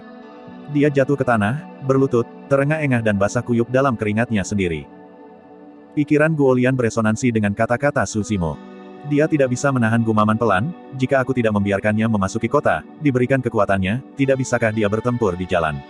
Mungkin ini karma. Petik 2. Guolian tidak bisa menahan keinginan untuk melihat ke belakang. Pada saat berikutnya, hal yang lebih mengerikan dan menakutkan terjadi. Ledakan. Suara memekakkan telinga. Gerbang kota yang tinggi, lebar dan kokoh benar-benar hancur berantakan akibat tabrakan Su Zimo. Su Zimo meninggalkan ibu kota seperti hantu, kakinya nyaris menyentuh tanah. Dalam sekejap mata, ibu kota negara Yan jauh di belakangnya. Lusinan prajurit Refinement Ki dari Joyful Clan mengikuti mengejarnya keluar dari ibu kota. Melihat pandangan Su Zimo yang semakin menipis, mereka tidak memilih untuk mengejarnya lebih jauh. Di satu sisi, mereka hampir menghabiskan semua kiroh mereka ketika mereka bertarung dengan Su Zimo di udara sebelumnya. Di sisi lain, prajurit Refinement Ki ini bisa mengatakan bahwa kecepatan mereka tidak cocok untuk Su Zimo bahkan jika mereka berada dalam kondisi terbaik mereka. Bagaimana tepatnya orang ini melatih tubuhnya sampai sejauh ini? Seseorang tidak bisa tidak bertanya. Kejutan dan teror di matanya belum hilang. Seseorang di sampingnya berkata, "Saya mendengar dari ketua klan bahwa beberapa klan top memiliki jenius dengan akar roh surga yang dapat mengolah dengan lebih cepat. Ditambah dengan sumber daya yang cukup dari klan, sebelum formasi inti, mereka akan mengintegrasikan ki roh ke dalam tubuh mereka untuk meredam daging, darah dan pembuluh darah mereka, menyempurnakan ki dan tubuh secara bersamaan." Namun, orang ini jelas bukan prajurit Refinement Ki. Tubuh kultivator semacam itu memang lebih kuat dari kita tetapi mereka masih jauh dari mencapai tahap ini. Tubuh orang ini bahkan lebih mengerikan daripada binatang roh. Petik 2. Jangan merasa kecil hati. Ketika Tuan Klan bergegas, kita akan membunuhnya bersama. Saya baru tahu bahwa keluarga Su telah bersembunyi di kota Ping yang selama ini. Mereka semua adalah manusia dan tidak bisa lari terlalu jauh. Iya, ketika saatnya tiba, kita akan memusnahkan seluruh keluarga Su bahkan tidak menyayangkan unggas dan anjing untuk melampiaskan semua kebencian kita. Pada hari ke-7 kematian Raja Yan. Di kota Changlang, seekor merpati yang membawa pesan mengepakkan sayapnya dan terbang ke kediaman tuan kota. Butuh sekitar 7 hari untuk mengirim merpati dari ibu kota negara Yan ke kota Changlang. Segera setelah itu, sebuah perintah diturunkan dari kediaman tuan kota. Berikan perintah kepada seluruh pasukan. Bersiaplah untuk menyerang negara Yan. Luo Tianwu mengenakan baju besi emas dengan pedang panjang di pinggangnya. Dia berjalan keluar dari kediaman penguasa kota dengan cara yang bermartabat, seolah-olah dia adalah penguasa suatu negara. Melihat jauh ke arah negeri Yan, dia tidak bisa menahan senyum. Saya tidak berharap Su Zimo benar-benar membunuh Raja Yan. Ini adalah kehendak surga. Surga ingin aku, Luo Tianwu, menjadi raja. Disinilah acara mengarah. Siapa lagi yang bisa menghentikan saya? Selamat, Yang Mulia. Penatua berjubah abu-abu yang berdiri di samping Luo Tianwu berkata sambil tersenyum, Su Zimo cukup pintar tapi dia masih jatuh ke dalam skema Yang Mulia untuk membunuh dengan pisau pinjaman. Setelah membunuh Raja Yan, dia juga akan mati di ibu kota negara Yan. Petik 2. Hahaha. Luo Tianwu tertawa puas, ini skema terbuka. Su Zimo tahu bahwa saya memanfaatkannya tetapi dia masih jatuh ke dalam perangkap dan membantu saya membunuh Raja Yan. Su Zimo, haha, dia hanyalah manusia biasa tanpa kegunaan besar. Dia menghabiskan waktunya untuk belajar selama lebih dari 10 tahun. Petik 2. Tuan, jangan khawatir, ketika saya menjadi raja, saya pasti akan memberi Anda gelar penasihat negara. Luo Tianwu berkata dengan suara yang dalam. Penatua berjubah abu-abu itu membungkuk sedikit, menangkupkan tinjunya dan berkata, terima kasih, Yang Mulia. Luo Tianwu melambaikan tangannya dan berkata dengan keras, ayo pergi. Ikuti saya ke medan perang. Sukses dan dominasi sedang terjadi saat ini. Luo Tianwu sudah lama menunggu hari ini. Pasukan di kota menajamkan pedang mereka dan sudah lama dipersiapkan. Dalam 15 menit, masing-masing 50.000 tentara dan kuda yang dipimpin oleh 5 serigala pengawal kota Changlang telah berkumpul. Tentara meninggalkan kota, memutar Changlang Mountain Range dan memasuki perbatasan negara Yan. Kota terdekat dengan perbatasan adalah kota Jianan di negara Yan. Di sebuah desa yang sepi tidak jauh dari kota Jianan, tidak ada jiwa yang terlihat. Tempat ini disebut sebagai desa hantu. Keluarga Su telah pindah ke tempat ini lebih dari 10 hari yang lalu. Tak satu pun dari mereka yang tinggal di kota Pingyang lagi. Hari-hari ini, menggunakan ramuan yang disempurnakan oleh Song Qi untuk merawat kesehatannya, tubuh Su Hong secara bertahap menunjukkan tanda-tanda perbaikan. Dia sudah banyak pulih. Namun, seperti yang diramalkan oleh Paman Zeng, mudah untuk menyembuhkan tubuh tetapi sulit untuk menyembuhkan jantung. Su Hong masih terbaring di tempat tidur dan kehilangan selera makan. Matanya kosong dan tidak berjiwa. Setiap kali dia berpikir tentang keluarga Su kehilangan semua harapan untuk membalas pertikaian darah, hatinya sakit tak tertahankan. Paman Zeng dan yang lainnya juga tidak tahu harus berbuat apa. Melihat Su Hong pulih secara fisik tetapi menjadi lebih putus asa ketika hari-hari berlalu, semua orang di keluarga Su berduka dan mengeluh. Pada hari ini, Liu Yu, kepala penjaga keluarga Su tiba-tiba bergegas ke halaman dengan ekspresi rumit bercampur dengan kesedihan dan sukacita. Dia berkata dengan keras, Tuan Zeng, sesuatu yang serius telah terjadi. Apa masalahnya? Hati Paman Zeng tenggelam.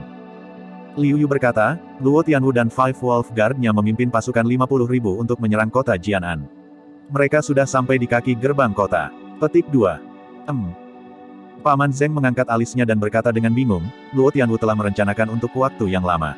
Tapi mengapa dia tiba-tiba mengirim pasukannya? Pasti ada beberapa alasan. Kalau tidak, dia tidak akan bertindak gegabah. Dugaan Pak benar. Liu Yu mengangguk dan berkata, menurut informasi dari mata-mata itu, Luo Tianwu mengklaim bahwa Raja Yan sudah mati dan negara Yan dalam kekacauan besar. Hanya saja berita belum menyebar keluar ibu kota. Selama penguasa kota Jianan menyerah, dia akan diberikan jabatan Perdana Menteri atau gelar tambahan lainnya. Petik 2. Paman Zeng mengerutkan kening, membawa ekspresi muram. Dia merenung dalam-dalam dan berkata, karena Luo Tianwu telah mengirim pasukannya, berita ini sangat mungkin benar.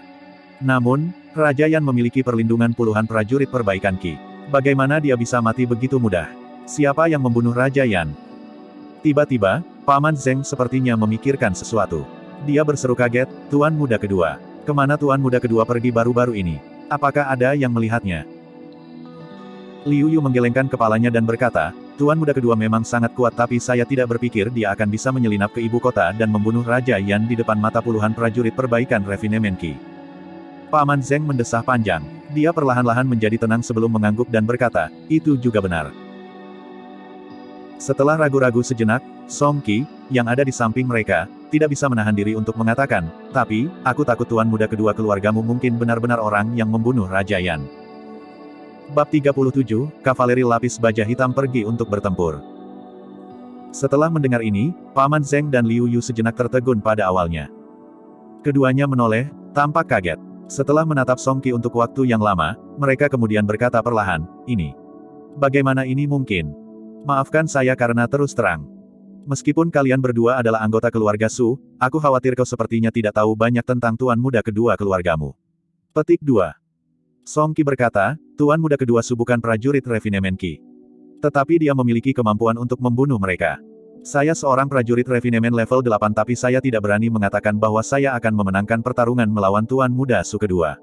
Petik 2. Selama 10 hari terakhir, Song Qi telah mencapai terobosan di ranah dan berkultivasi hingga Qi kondensasi level 8 menggunakan batu roh kelas rendah dari Su Zimo. Kamu adalah prajurit refinemen Qi. Dan prajurit refinemen level 8 Qi. Tuan muda kedua memiliki kemampuan untuk membunuh prajurit refinemen Qi.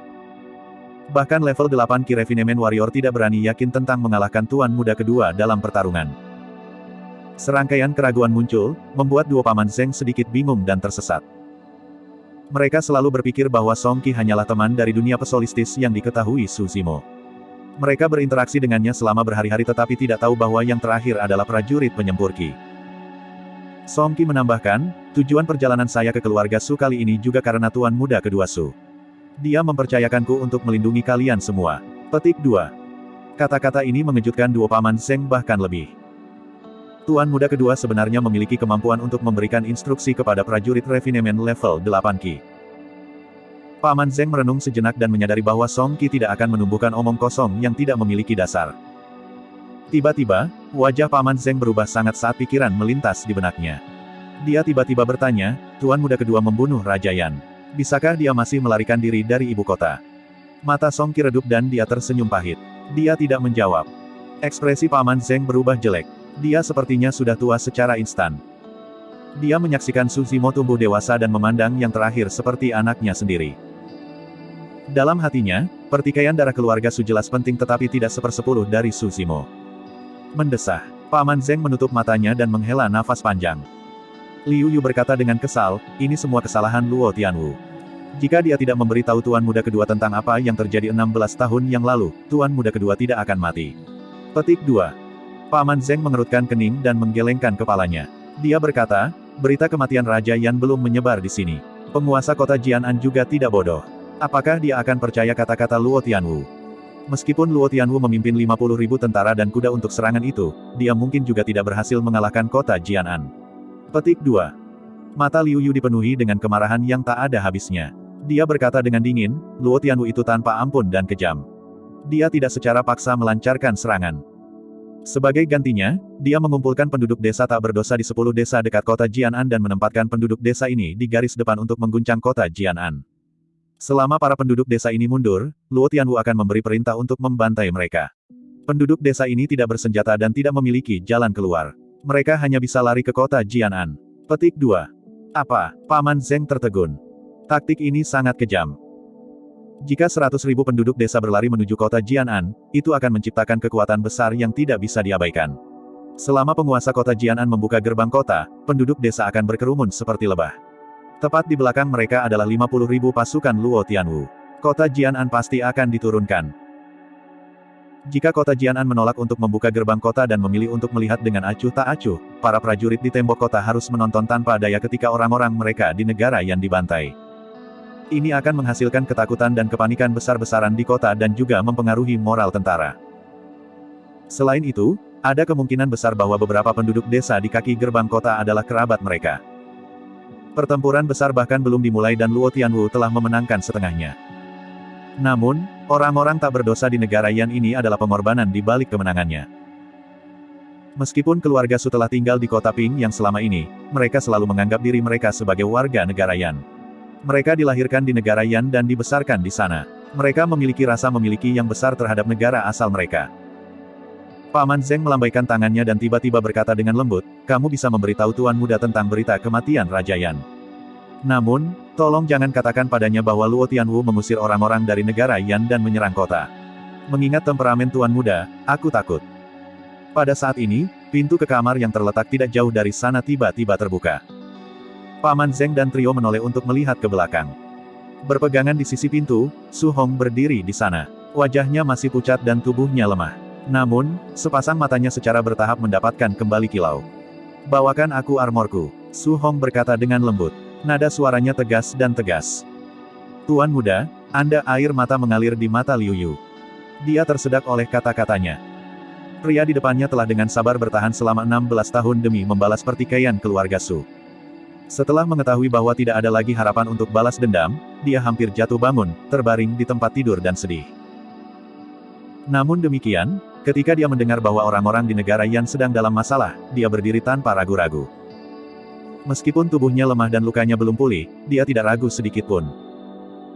Ini karena dia adalah putra Dewa Wuding, Su Mu, keturunan keluarga Su dan tuan muda keluarga Su. Tuan muda, kesehatanmu tidak baik. Bagaimana Anda memiliki kekuatan untuk bertempur? Catat pesanan Anda. 5.000 kavaleri lapis baja hitam kami akan membantu Anda untuk melawan pertempuran ini. Liu Yu mengertakkan gigi dan berkata. Paman Zeng tampak cemas. Dia berkata, Tuan muda kedua tidak mungkin selamat. Tuan muda, tolong jangan biarkan sesuatu terjadi pada Anda. Kalau tidak, garis keturunan keluarga Su akan hilang. Ada kilasan kesedihan mendalam di mata Su Hong. Dia telah dengan hati-hati menyembunyikan perselisihan keluarga Su karena dia tidak ingin membebani adiknya. Dia tidak pernah berharap berakhir dengan hasil seperti itu. Kamu tidak mengerti. Su Hong menekan kesedihan di hatinya dan menggelengkan kepalanya, jika Zimo benar-benar orang yang membunuh Raja Yan. Saya harus pergi dan menghentikan Luo Tianwu. Ini karena jika Raja Yan sudah mati dan kota Jianan diambil, Zimo pasti akan menjadi pendosa negara Yan dan meninggalkan nama buruk selama berabad-abad. Bagaimana saya, Su Hong, tahan membiarkan ini terjadi? Tapi, pasangan Paman Zeng ingin membujuknya tetapi diinterupsi oleh Su Hong. Ayah pernah bersumpah bahwa dia akan melindungi orang-orang di negara Yan seumur hidup, biarkan rakyat jelata memiliki tempat yang aman dan damai yang terlindung dari nyala api perang untuk hidup. Sekarang, orang-orang di negara Yan sedang dalam kesulitan. Aku, Su Hong, lebih baik mati di medan perang dengan kuda dan mayat daripada bersembunyi di sini. Petik 2. Su Hong menarik napas dalam-dalam, matanya berkilau cerah. Dia berkata dengan suara yang dalam, siapapun yang menyerang perbatasan negara Yan harus dibunuh. Siapapun yang membunuh orang-orang di negara Yan saya harus dibunuh. Pada saat ini, Paman Zeng tampaknya telah melihat bayangan Su Mu pada Su Hong. Dengan linglung, dia tampaknya telah kembali ke 20 tahun yang lalu ketika dia mengikuti Su Mu dalam meraih kemenangan di seluruh medan perang dan maju dengan berani setiap saat. Kata-kata yang begitu akrab, adegan yang akrab, keberanian yang sama dan tampilan yang sama dari kehebatan seseorang. Tidak ada yang perlu ditakuti. Su Hong mengangkat suaranya dan berkata, di mana kavaleri lapis baja hitam? Tidak yakin kapan, tetapi 5.000 kavaleri lapis baja hitam sudah berkumpul di luar. Setiap tatapan mereka membakar seperti api dan memancarkan kekuatan keinginan tak terbatas untuk bertarung dalam pertempuran. Tiba-tiba, mata tua Paman Zeng menangis. Berlutut dengan satu lutut, dia berkata dengan keras, Zeng Ze bersedia mengikuti jenderal untuk menyerang dan membunuh musuh-musuh asing dan melindungi negara kita Yan dan orang-orangku. Semua 5.000 kavaleri lapis baja hitam turun dari kuda mereka dan berlutut dengan satu kaki secara terkoordinasi. Mereka berteriak, saya bersedia mengikuti jenderal untuk menyerang dan membunuh musuh-musuh asing dan melindungi negara Yan dan rakyat saya. Su Hong mengepalkan tinjunya dan berkata dengan keras, persiapkan kuda-kuda dan ikuti aku ke medan perang. Semoga kemuliaan kavaleri lapis baja hitam kembali. Menonton adegan ini, hati Song Qi tiba-tiba penuh dengan kekaguman dan rasa hormat terhadap pria ini di hadapannya. Sebagai prajurit refinemen level 8 Qi, dia bisa memandang rendah semua manusia tetapi pada saat ini, Song Qi melepas topinya ke manusia. Dia mengalami antusiasme yang tidak pernah dia miliki sebelumnya. Dia mengalami perselisihan keluarga dan kebencian desa yang tidak pernah dia miliki sebelumnya. Dia mengalami perasaan cinta yang mendalam untuk orang-orang dan cinta yang mendalam untuk tanah di bawah kakinya. Pada saat ini, tubuh Su Hong bergetar. Dia tiba-tiba berbalik dengan punggung menghadap semua orang dan mengulurkan telapak tangannya untuk menutupi bibirnya. Setelah itu, dia meletakkan tangannya, terlihat normal dan tanpa jejak keanehan. Namun, Song Qi bisa melihatnya dengan sangat jelas. Di telapak tangan Su Hong, ada genangan darah merah yang mencolok. Meskipun tubuh Su Hong lemah, itu tidak lagi dalam kondisi yang parah. Karena itu, tidak mungkin dia akan batuk darah. Song Qi sangat menyadari bahwa situasi seperti itu hanya akan terjadi ketika hati seseorang terlalu banyak sakit tetapi tidak memiliki tempat untuk melampiaskan rasa sakit. Meskipun Su Hong tidak banyak mengungkapkan setelah mendengar berita kematian Su Zimo, ia telah memilih untuk menyembunyikan kesedihannya jauh di dalam hati. Sebelumnya, Song Qi disewa oleh Su Zimo untuk melindungi keluarga Su dari bahaya. Namun, pada saat ini, Song Qi benar-benar ingin melindungi pria ini dari lubuk hatinya. Orang seperti itu tidak pantas mati. Bab 38, Perseteruan Keluarga, Permusuhan Nasional. Di luar kota Jianan. Lebih dari 10.000 penduduk desa terpaksa mengungsi dan meninggalkan rumah mereka oleh 50.000 tentara musuh yang kuat. Mereka semua berbondong-bondong ke gerbang kota Jianan. Cao Wenxing, penguasa kota Jianan City, berdiri di atas menara pertahanan, menonton dengan dingin ketika penduduk desa melarikan diri untuk hidup mereka. Dia melambaikan tangannya dan meneriakkan perintahnya. Lepaskan panah. Dewa, mereka adalah orang-orang kami di negara Yan. Seorang wakil jenderal di belakang Cao Wensing melangkah maju untuk menghentikannya. Dia tidak tega membunuh bangsanya sendiri. Cao Wensing melirik ke samping dan bertanya, jika rakyat jelata bergegas ke sini dan mendobrak masuk ke kota, 50.000 tentara Luo Tianwu yang kuat akan mengikuti mereka. Wei Mingcheng, katakan padaku, siapa yang akan memikul tanggung jawab untuk itu? Kita semua akan mati jika Jianan City jatuh. Petik 2. Siapapun yang berani mempertanyakan perintahku akan dihukum sesuai dengan darurat militer. Cao Wensing melirik tajam ke Deputi Jenderal. Wakil Jenderal yang bernama Wei Mingcheng menundukkan kepalanya. Meskipun dia merasa marah, dia tidak berani menyuarakan pendapatnya lebih jauh. Cao Wensing mengalihkan pandangannya ke tentara di dekat tembok kota saat dia berteriak. Lepaskan panah. Beberapa prajurit mengepalkan gigi mereka dan menutup mata mereka sebelum melepaskan panah. Berdebur, berdebur, berdebur. Ada badai panah. Badai panah mampu melenyapkan semua orang tak berdaya dari negara Yan. Dalam sekejap mata, ratusan dan ribuan penduduk desa ambruk ke tanah setelah ditembak oleh panah. Seluruh tempat di luar kota dipenuhi dengan korban dan mayat. Itu adalah pemandangan yang menyayat hati. Mereka akan mati jika mengambil langkah maju. Tetapi mereka akan mati jika mereka mundur juga. Sisa ribuan penduduk desa berlutut di luar kota Jianan. Mereka terus bersujud dan menangis tanpa daya untuk menyelamatkan. Itu memilukan. 50.000 tentara kuat kota Changlang ditempatkan beberapa ratus meter di luar kota Jianan. Luo Tianwu menatap dingin pada orang-orang tak berdaya di negara Yan. Dia tidak merasakan simpati untuk mereka. Orang-orang tak berdosa inilah yang pertama kali menderita akibat perang antara kedua negara. Tuan kota, tolong buka pintu, ayo kita masuk. Kedua anakku sudah mati di medan perang. Anda tidak dapat memperlakukan kami seperti ini. Cao Wensing tampak acuh tak acuh. Dia bukan yang paling tersentuh. Anak 7 atau 8 tahun ketakutan. Anak itu keluar dari pelukan seorang wanita dan berlari ke kejauhan. Dia hanya mengambil beberapa langkah ketika Luo Tianwu memerintahkan pasukannya untuk menembaknya. Dia jatuh ke tanah mati. Ah! Wanita itu menjerit, bergegas ke Luo Tianwu. Dia belum mendekati dia dan dia ditembak jatuh oleh puluhan anak panah. Wanita itu jatuh ke tanah, kehilangan fokus di matanya. Dia menatap langit di atas kepalanya, berbisik. Surga, kasihanilah kami, siapa yang akan menyelamatkan kami? Bang! Ledakan! Ledakan! Saat itu, asap dan debu mengepul karena angin tidak terlalu jauh. Tanah bergetar keras, ada suara gemuruh kuku. Pasukan besar kavaleri lapis baja hitam datang dengan deras, mendekati aura yang mengancam. Pemimpin itu mengenakan baju besi perak, memegang tombak besi dari mata air yang mengalir. Ada bekas luka mengerikan di wajahnya. Matanya tajam dan dia berteriak. Luo Tianwu, bersiaplah untuk mati. Lepaskan lembing. Pasukan masih jauh dari satu sama lain. Para pemanah tidak dapat melepaskan panah karena tidak berada dalam jarak tembak. Su Hong duduk di atas kudanya menunjuk ke depan. 5.000 kavaleri lapis baja hitam melompat ke tindakan secara bersamaan. Sepertinya mereka telah melalui pelatihan yang tak terhitung jumlahnya saat mereka bergerak serempak. Mereka melepaskan tombak panjang yang mereka pegang. Tombak terbang itu seperti belalang yang merusak seluruh area. 5.000 tombak panjang itu mengeluarkan kilau dingin ketika mereka melayang ke langit, mengeluarkan suara merengek. Itu pemandangan yang menakutkan. Sebagian besar kavaleri lapis baja hitam adalah ahli postnatal.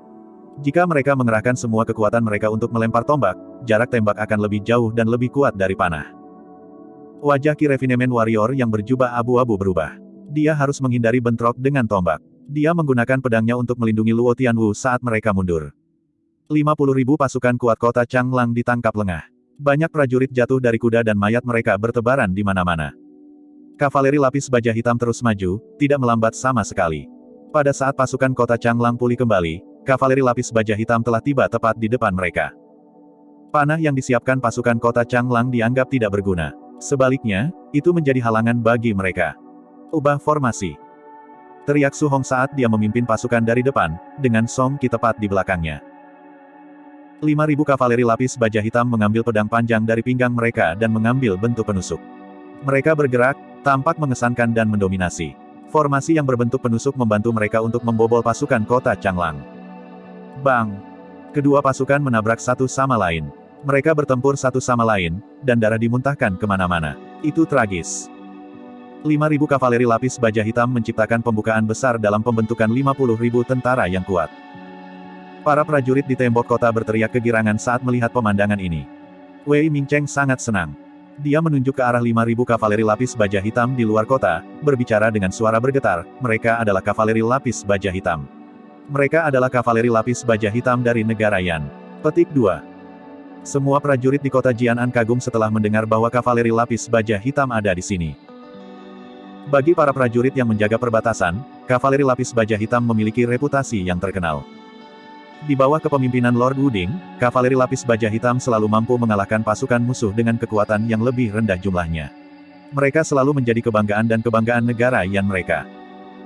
Sayangnya, setelah perubahan tiba-tiba dalam keadaan di ibu kota 16 tahun yang lalu, kavaleri lapis baja hitam telah menghilang juga. Namun, nama mereka telah terkubur dalam-dalam dalam ingatan setiap prajurit. Apakah ini Jenderal Su? Jenderal Su tidak mati. Dia kembali dengan kavaleri lapis baja hitam. Beberapa prajurit gembira dan mereka menangis pelan. Wei Mingcheng melangkah maju, berkata dengan gembira, "Tuhan, saya secara sukarela memimpin pasukan untuk memberikan dukungan kepada kavaleri lapis baja hitam. Kami pasti akan mengirim musuh pergi." Cao Wensing menatapnya dengan mata dingin, berbicara dengan nada acuh tak acuh. "Tidak." Wei Mingcheng merasa seolah-olah dia tersambar petir. Cao Wensing berkata, "Sumu memberontak melawan negara Yan dan dia meninggal. Orang di luar kota pasti bukan Sumu. Tapi mereka adalah kavaleri lapis baja hitam. Saya tidak akan salah. Jadi bagaimana jika mereka adalah kavaleri lapis baja hitam? Hanya ada 5.000 dari mereka. Berapa lama mereka bisa melawan musuh? Pada saat Luo Tianwu menguasai pasukannya, kavaleri lapis baja hitam akan menjadi daging mati." Petik 2. Kavaleri lapis baja hitam mendominasi medan perang, menyapu kemenangan kemanapun mereka pergi. "Dewa, tidakkah kamu ingat reputasi mereka? Ini adalah kebanggaan kavaleri lapis baja hitam. Jenderal Su telah menghabiskan seluruh hidupnya di medan perang, dia tidak pernah kalah dalam pertempuran." Petik 2. Cao Wensing mulai tidak sabar. Dia melambaikan tangannya. "Wei Mingcheng, itu adalah prestasi yang berjasa jika kita berhasil menjaga kota Jianan. Sekarang setelah kedua pasukan bertempur di luar kota, itu adalah pilihan paling bijaksana untuk berdiri dengan menonton pertempuran lainnya. Tidak peduli siapa yang menang dan siapa yang kalah, itu akan bermanfaat bagi Jianan City." Tapi, Cao Wensing tiba-tiba melihat ke belakang, menatap Wei Mingcheng dengan tatapan membunuh, memotongnya. "Jika kamu berani melanjutkan omong kosongmu dan memengaruhi moral pasukan, aku tidak akan ragu untuk membunuhmu." Wei Mingcheng menatap Cao Wensing dengan kaget, kekecewaan terlihat jelas di matanya. Dalam waktu singkat, dengan bantuan prajurit penyempurnaan ki berjubah abu-abu, Luo Tianwu telah menstabilkan tentara dan berada dalam konfrontasi dengan kavaleri lapis baja hitam di luar kota Jianan. "Su Hong, kamu pasti gila." Luo Tianwu berteriak dengan marah. "Raja Yan berselisih dengan keluarga Su dan dibunuh oleh adikmu. Saya membalas dendam untuk Anda, namun Anda menghentikan saya. Anda telah kehilangan akal." Petik 2. Luo Tianwu mungkin punya rencana dan tipu muslihat, tetapi dia tidak pernah berharap bahwa Su Hong akan menghentikannya di saat genting ini. Yang paling meresahkan adalah ada prajurit penyempur ki dengan Su Hong. Su Hong mencibir, "Luo Tianwu, dengarkan baik-baik. Keluarga Su mungkin memiliki perselisihan keluarga dengan Raja Yan. Tetapi pasukan Anda menyerang tanah negara Yan, mengganggu perbatasan dan wilayah kami, membantai orang-orang kami, ini adalah permusuhan nasional. Perseteruan keluarga dan permusuhan nasional berbeda. Ayah saya adalah seorang jenderal sepanjang hidupnya dan dia tidak pernah kehilangan satu pertempuran pun atau kehilangan salah satu tanah milik negara Yan. Jika saya membiarkan Anda berhasil, saya akan terlalu malu untuk menghadapi ayah saya." Kata-katanya yang penuh semangat bergema di lubuk hati bersama setiap prajurit di kota Jianan. Mereka tersentuh dan digerakkan olehnya. Wei Mingcheng melihat ke arah belakang Cao Wensing, tatapannya mengeras. Tangannya meraih perlahan ke arah pedang panjang di pinggangnya. "Apa yang sedang kamu lakukan?" Saat itu, Cao Wensing berbalik tiba-tiba, menemukan bahwa Wei Mingcheng memegang gagang pedang. Dia berkata dengan dingin, "Wei Mingcheng, beraninya kamu menentang atasanmu dan memiliki gagasan untuk membunuhku. Pejabat yang tidak bermoral, aku tidak suka berada di perusahaanmu. Aku akan membunuhmu hari ini." Wei Mingcheng memberikan tembakan keras saat dia menarik pedangnya dan bergegas ke depan. Cao Wensing mencibir sambil melambaikan lengan bajunya dan membungkus pedang panjang yang mendekat. Dia membalik telapak tangannya, mendaratkan dorongan kuat ke dada Wei Mingcheng. Wei Mingcheng berada di alam postnatal, dia bukan lawan Cao Wensing yang berada di ranah konate. Wei Mingcheng jatuh ke tanah, memuntahkan darah, menodai lengan bajunya. Dia tertawa putus asa. "Cao Wensing, kamu mungkin bisa membunuhku, tapi bisakah kamu membunuh semua orang di kota Jianan? Lihatlah para prajurit di sekitar Anda. Adakah orang yang mau bekerja di bawah Anda dan mempertaruhkan nyawanya untuk Anda? Kamu pengecut." Cao Wensing melihat sekelilingnya, semua orang dari prajurit berpangkat paling rendah hingga wakil jenderal di sebelahnya memiliki kemarahan dan perlawanan di mata mereka. Cao Wensing sedikit panik. Pakar Konate mungkin kuat, tapi dia tidak bisa mengalahkan mereka semua. Jika semua pasukannya berbalik melawannya, dia tidak akan bisa bertahan. Di luar kota, Luo Tianwu memiliki ekspresi suram ketika dia berkata dengan dingin, "Su Hong, mengingat kamu hanya memiliki 5.000 petugas, dan kamu ingin bertarung melawan 50.000 pasukan elitku. Kekuatan kami adalah 10 banding 1. Anda tidak memiliki peluang untuk menang." Saat itu, terdengar suara perkasa dari atas menara kota. Itu bisa didengar di mana-mana di medan perang. "Bagaimana kalau kamu menghitung saya? Luo Tianwu, apa peluang menang sekarang?" Petik 2. Tidak ada yang tahu kapan seorang pria berlumuran darah muncul di menara kota. Dia memiliki kepala digantung di pinggangnya, membawa busur di punggungnya dan pedang dengan dia. Seolah-olah dewa langit kuno turun dari surga. Orang itu tampak dominan dan agung. Meskipun dia tampaknya telah melalui kesulitan, dia memiliki tatapan yang menyala-nyala yang tidak bisa dihindari seseorang. Bab 39, apa gunanya memiliki kamu? Setelah mendengar suara itu, Su Hong dan yang lainnya sangat terkejut. Mereka berhenti sejenak sebelum mereka perlahan berbalik. Tuan muda kedua. Tuan muda kedua kembali. Tuan muda kedua tidak mati. Kerumunan bersorak. Su Hong menekankan bibirnya rapat-rapat, merasa emosional. Dia sangat lemah dan lemah dari cedera. Tapi sepertinya tiba-tiba ada gelombang kekuatan yang tak terlihat, dan dia merasa bersemangat. Tidak seperti Song Hong dan yang lainnya, meskipun Song Qi sama senangnya, dia lebih terkejut dan terkejut. Song Qi sangat jelas bahwa sangat sulit untuk membunuh raja di ibu kota dan kemudian berjuang keluar dari pengepungan yang berat. Ibu kota negara yang tidak hanya memiliki 2 hingga 3 prajurit penyempurnaan Qi, tetapi seluruh klan budidaya bersama mereka. Tidak ada yang akan bisa melarikan diri di bawah pengepungan tentara kekaisaran serta prajurit refinemen Qi. Song Qi tahu bahwa bahkan jika dia mencapai level 10 ranah yang disempurnakan, dia tidak akan pernah bisa melakukannya. Mungkin, penggarap pendirian yayasan akan mampu mencapainya. Tentu saja, itu hanya kemungkinan. Di mata Song Qi, Su Zimo menjadi lebih misterius dan menakutkan. Song Qi berbalik untuk melihat Luo Tianwu. Ada rasa kasihan di matanya, ketika dia berpikir dalam hati, Tuan Kota belum menyadari betapa tangguh lawan yang dia hadapi. Melihat bahwa Su Zimo telah kembali dengan selamat, mengingat kelihayan Luo Tianwu, dia melupakan dirinya sejenak dan tercengang juga. Ada ketidakpercayaan di matanya.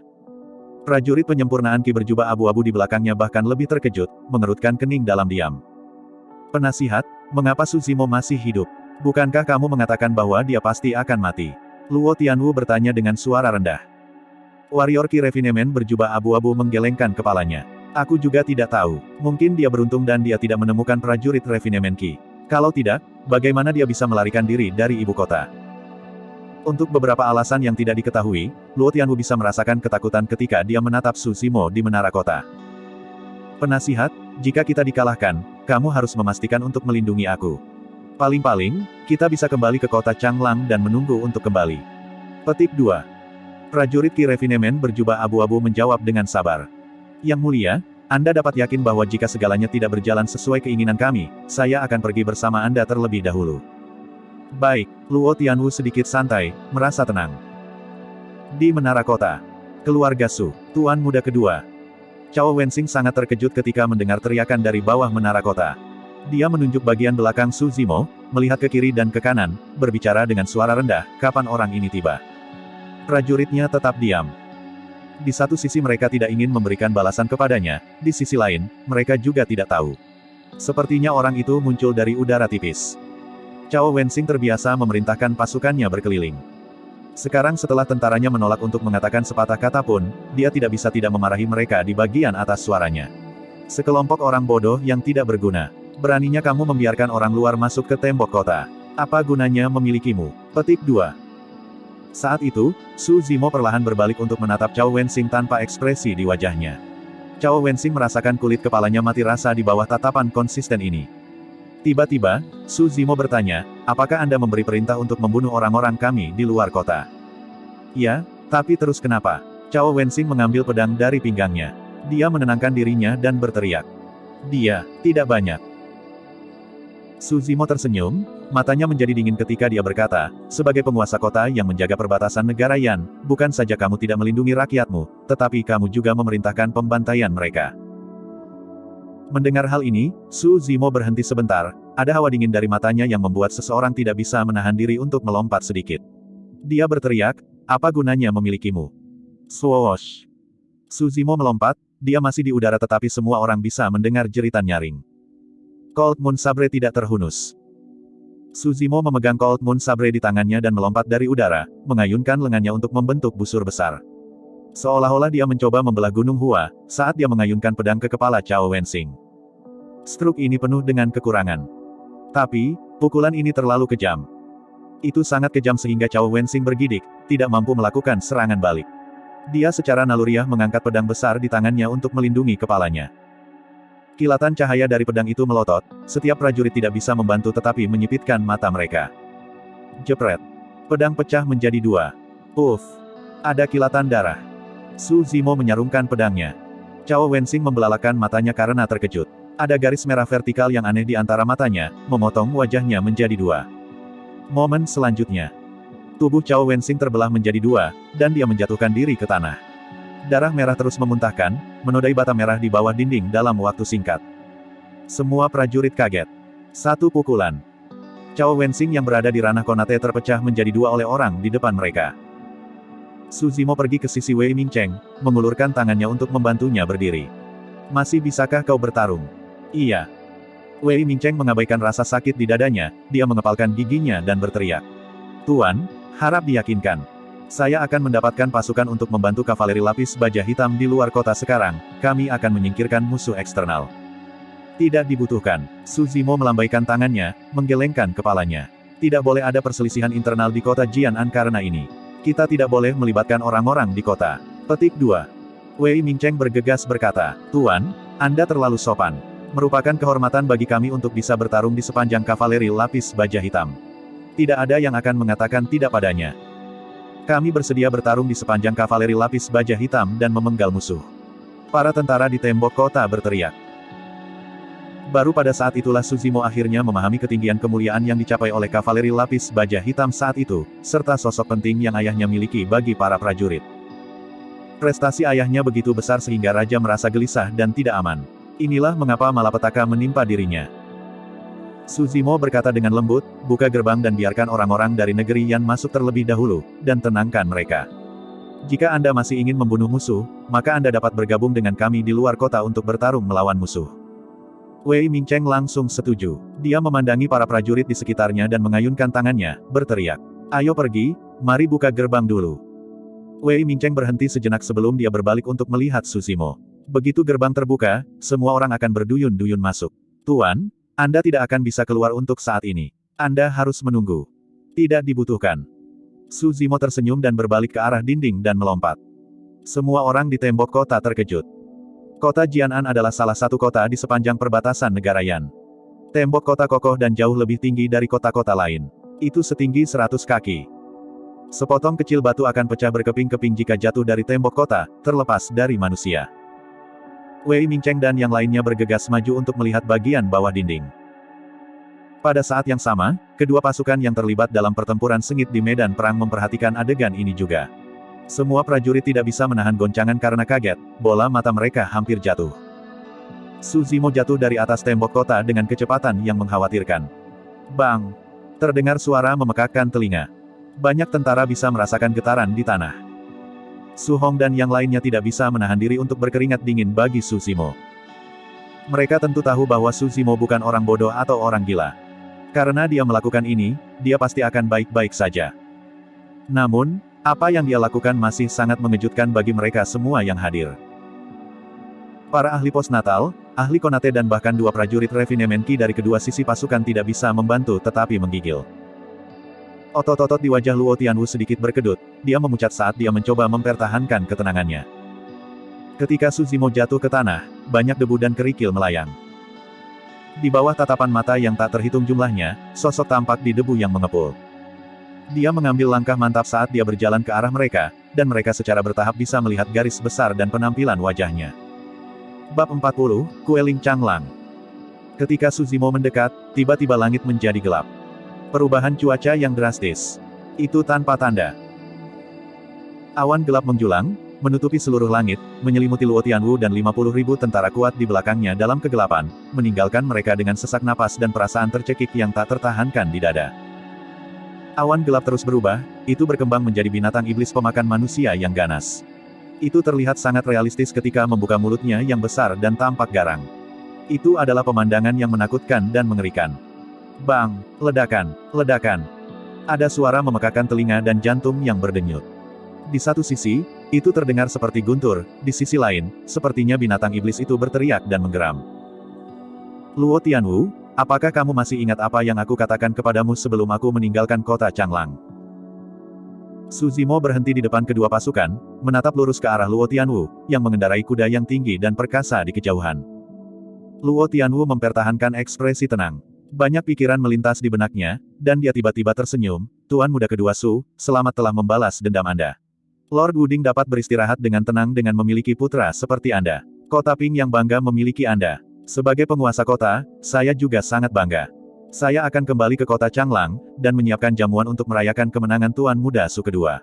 Kalian berdua dari keluarga Su harus memastikan untuk datang. Luo Tianwu tahu bahwa tidak ada harapan untuk mengalahkan kota Jianan lagi. Dia dengan cepat membuat keputusan untuk mundur ke kota Changlang. Raja yang sudah mati dan negara itu menjadi tanpa pemimpin. Itu adalah kesempatan besar baginya. Namun, Luo Tianwu masih memutuskan untuk menyerah. Dalam dunia kekacauan, orang-orang yang ambisius dan tangguh seperti dia harus membuat keputusan tanpa keraguan sedikit pun. Luo Tianwu tidak akan sejauh ini tanpa resolusi dan dorongan ini. Saya telah menghangatkan seekor ular di dada seseorang dan gagal pada tahap terakhir. Jika saya tahu, saya seharusnya membunuh mereka berdua ketika mereka masih anak-anak. Luo Tianwu meratap di dalam benaknya, tetapi dia masih memiliki senyum cerah di wajahnya. Menurut Luo Tianwu, Su Hong pasti tidak akan mengejarnya jika dia tidak melawan dan kembali ke kota Changlang. Bahkan, seperti yang diperkirakan Luo Tianwu, Su Hong datang jauh-jauh hanya untuk melindungi rakyat negeri Yan. Selama dia mau mundur, Su Hong tidak akan memimpin kavaleri lapis baja hitam untuk mengejarnya. Begitu mereka pergi ke pertempuran, kavaleri lapis baja hitam pasti menderita kerugian. Su Hong akan berusaha menghindari situasi seperti itu. Namun, Luo Tianwu telah salah perhitungan. Karena, dia tidak menentang Su Hong, tetapi Su Zimo. Su Zimo mengangkat alisnya bertanya, apakah kamu berpikir untuk melarikan diri? Luo Tianwu pura-pura tidak tahu dan tersenyum. Tuan Muda Kedua Su, apa maksudmu? Sebelum aku meninggalkan kota Changlang, aku berkata bahwa aku benci untuk dimanfaatkan, dan aku memberitahumu untuk mengawasi perilakumu. Sangat disayangkan bahwa Tuan Kota Luo tampaknya tidak menganggap serius kata-kata saya. Ada cemoohan di mata Su Zimo. Dia menatap Luo Tianwu saat dia berkata dengan dingin, apakah kamu berpikir untuk berlari sekarang? Apa kamu bisa kabur? Petik 2. Bang! Dengan itu, Su Zimo mengetuk kakinya dan tiba-tiba meluncur ke depan, langkahnya begitu cepat sehingga tampak seperti bayangan. Dia tepat di depan tentara kota Changlang dalam sekejap mata. Ada sepasukan tentara di depan Luo Tianwu. Namun, Su Zimo menerobos masuk ke mereka, menciptakan jalan berdarah saat dia maju, tidak ada yang bisa menghentikannya di jalannya. Ah! Luo Tianwu terperanjat, mundur secara otomatis saat dia berteriak. Penasihat, selamatkan aku. Astaga! Pria berjubah abu-abu itu segera mengeksekusi pedangnya. Sinar cahaya bersinar pada pedang terbang. Ternyata itu adalah senjata roh kelas rendah. Swoosh! Pedang terbang itu terbang dengan kecepatan yang mengkhawatirkan. Itu berubah menjadi sambaran lampu, berlari ke arah kepala Su Zimo. Su Zimo mencibir, tidak mengurangi kecepatannya sedikitpun. Tepat ketika pedang terbang hendak mengenai gelabelanya, dia menghindar untuk menghindari pedang terbang dengan beberapa inci, dan terus maju. Murid Ki Refinement Warrior yang berjubah abu-abu mengerut karena terkejut. Dia tidak mengira pedang terbangnya akan meleset dari target, dan dia paling terkejut dengan kecepatan Su Zimo yang mengkhawatirkan. Warrior Ki Refinement berjubah abu-abu segera mengendalikan pedangnya sehingga akan mengubah arah untuk menikam Su Zimo. Namun, Su Zimo membuat lompatan dan sudah tepat di depan prajurit Refinement Ki berjubah abu-abu, berkata dengan lembut, kamu terlalu lemah. Bang! Su Zimo membalik telapak tangannya dan meletakkannya di atas kepala Ki Refinement Warrior yang berjubah abu-abu. Otaknya pecah dan darah mengalir keluar. Warrior Ki Refinement berjubah abu-abu belum mengucapkan sepatah kata pun dan dia jatuh mati dari kudanya. Su Zimo menurunkan dirinya untuk melangkah ke kuda yang kuat yang digunakan oleh prajurit penyempurnaan Ki berjubah abu-abu, dan melompat ke langit sekali lagi, berlari ke arah Luo Tianwu, yang tidak terlalu jauh. Luo Tianwu sangat ketakutan. Dia tidak menyangka bahwa pejuang Qi Refinement yang sangat dia hargai akan dipotong-potong dan dibunuh oleh Su Zimo setelah bertemu satu sama lain secara langsung. Itu terlalu cepat. Luo Tianwu tidak punya kesempatan untuk melarikan diri. Di saat hidup dan mati, Luo Tianwu berusaha keras untuk menekan rasa takutnya. Dia meraung keras, mengeluarkan pedang panjang di pinggangnya, menggunakan semua kekuatannya untuk mengayunkan pedang pada Su Zimo. Su Zimo tidak menghindar. Itu tidak perlu.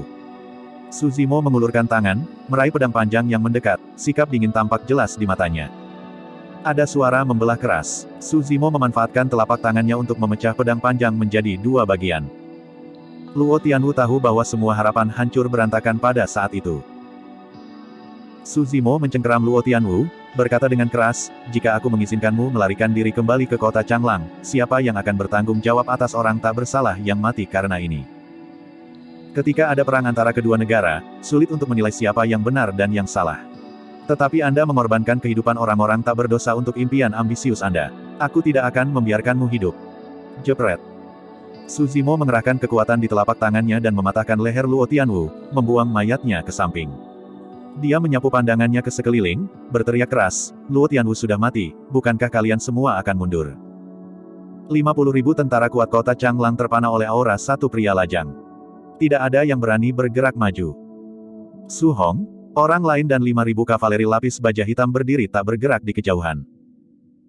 Bukannya mereka tidak berpikir untuk membantu Su Zimo, melainkan bahwa semuanya terjadi terlalu cepat. Semua orang yang hadir tidak berharap Su Zimo akan mengambil langkah itu. Mereka juga tidak membayangkan bahwa dia akan begitu cepat dan kuat. Dia membunuh Luo Tianwu langsung seperti kilat. Song Qi baru saja mengeksekusi pedang terbangnya dan bahkan tidak berhasil mengirimnya terbang. Dalam perkelahian dengan tentara lain barusan, dia telah berdebat beberapa kali dengan prajurit penyempur Qi berwarna abu-abu. Meskipun keduanya milik level 8 Qi Condensation, warrior Refinement Qi berjubah abu-abu jauh lebih kuat darinya. Tapi warrior Qi Refinement berjubah abu-abu hanya mengeksekusi satu gaya ketika berhadapan dengan Su Zimo, dan dia dibunuh olehnya. Cao Gang, penjaga serigala kota Changlang adalah yang pertama bereaksi. Dia menarik napas dalam-dalam sebelum menangkupkan tinjunya, berkata, "Tuan Muda Su, terima kasih telah membiarkan kita pergi. Ayo kembali ke kota." Cao Gang dengan muram membawa mayat Luo Tianwu. Dia merasa sangat tentang pergantian peristiwa saat dia menghela nafas. Tuan kota memeras otaknya, tetapi sangat disayangkan bahwa semuanya hanyalah rencana permainan takdir. Tanpa Su Zimo, hasil pertempuran hari ini akan sangat berbeda. Cao Gang mengingat apa yang terjadi 1,5 tahun sebelumnya. Pria muda itu menolak untuk tunduk pada Changlang yang disempurnakan dan dikurangi menjadi rakyat jelata yang lebih rendah. Dia telah kehilangan hampir semua yang dia miliki. Siapa yang akan mengira bahwa pemuda inilah yang datang dan mengubah segalanya? Sebelum pergi, Cao Gang tidak bisa membantu tetapi melihat sosok yang berdiri dengan bangga di kejauhan. Sosok itu tampaknya berintegrasi secara bertahap dengan pemuda dari 1,5 tahun yang lalu, menjadi satu. Cao Gang tiba-tiba menyadari bahwa melepaskan pemuda itu saat itu, mungkin merupakan kesalahan terbesar Changlang yang disempurnakan dalam hidupnya.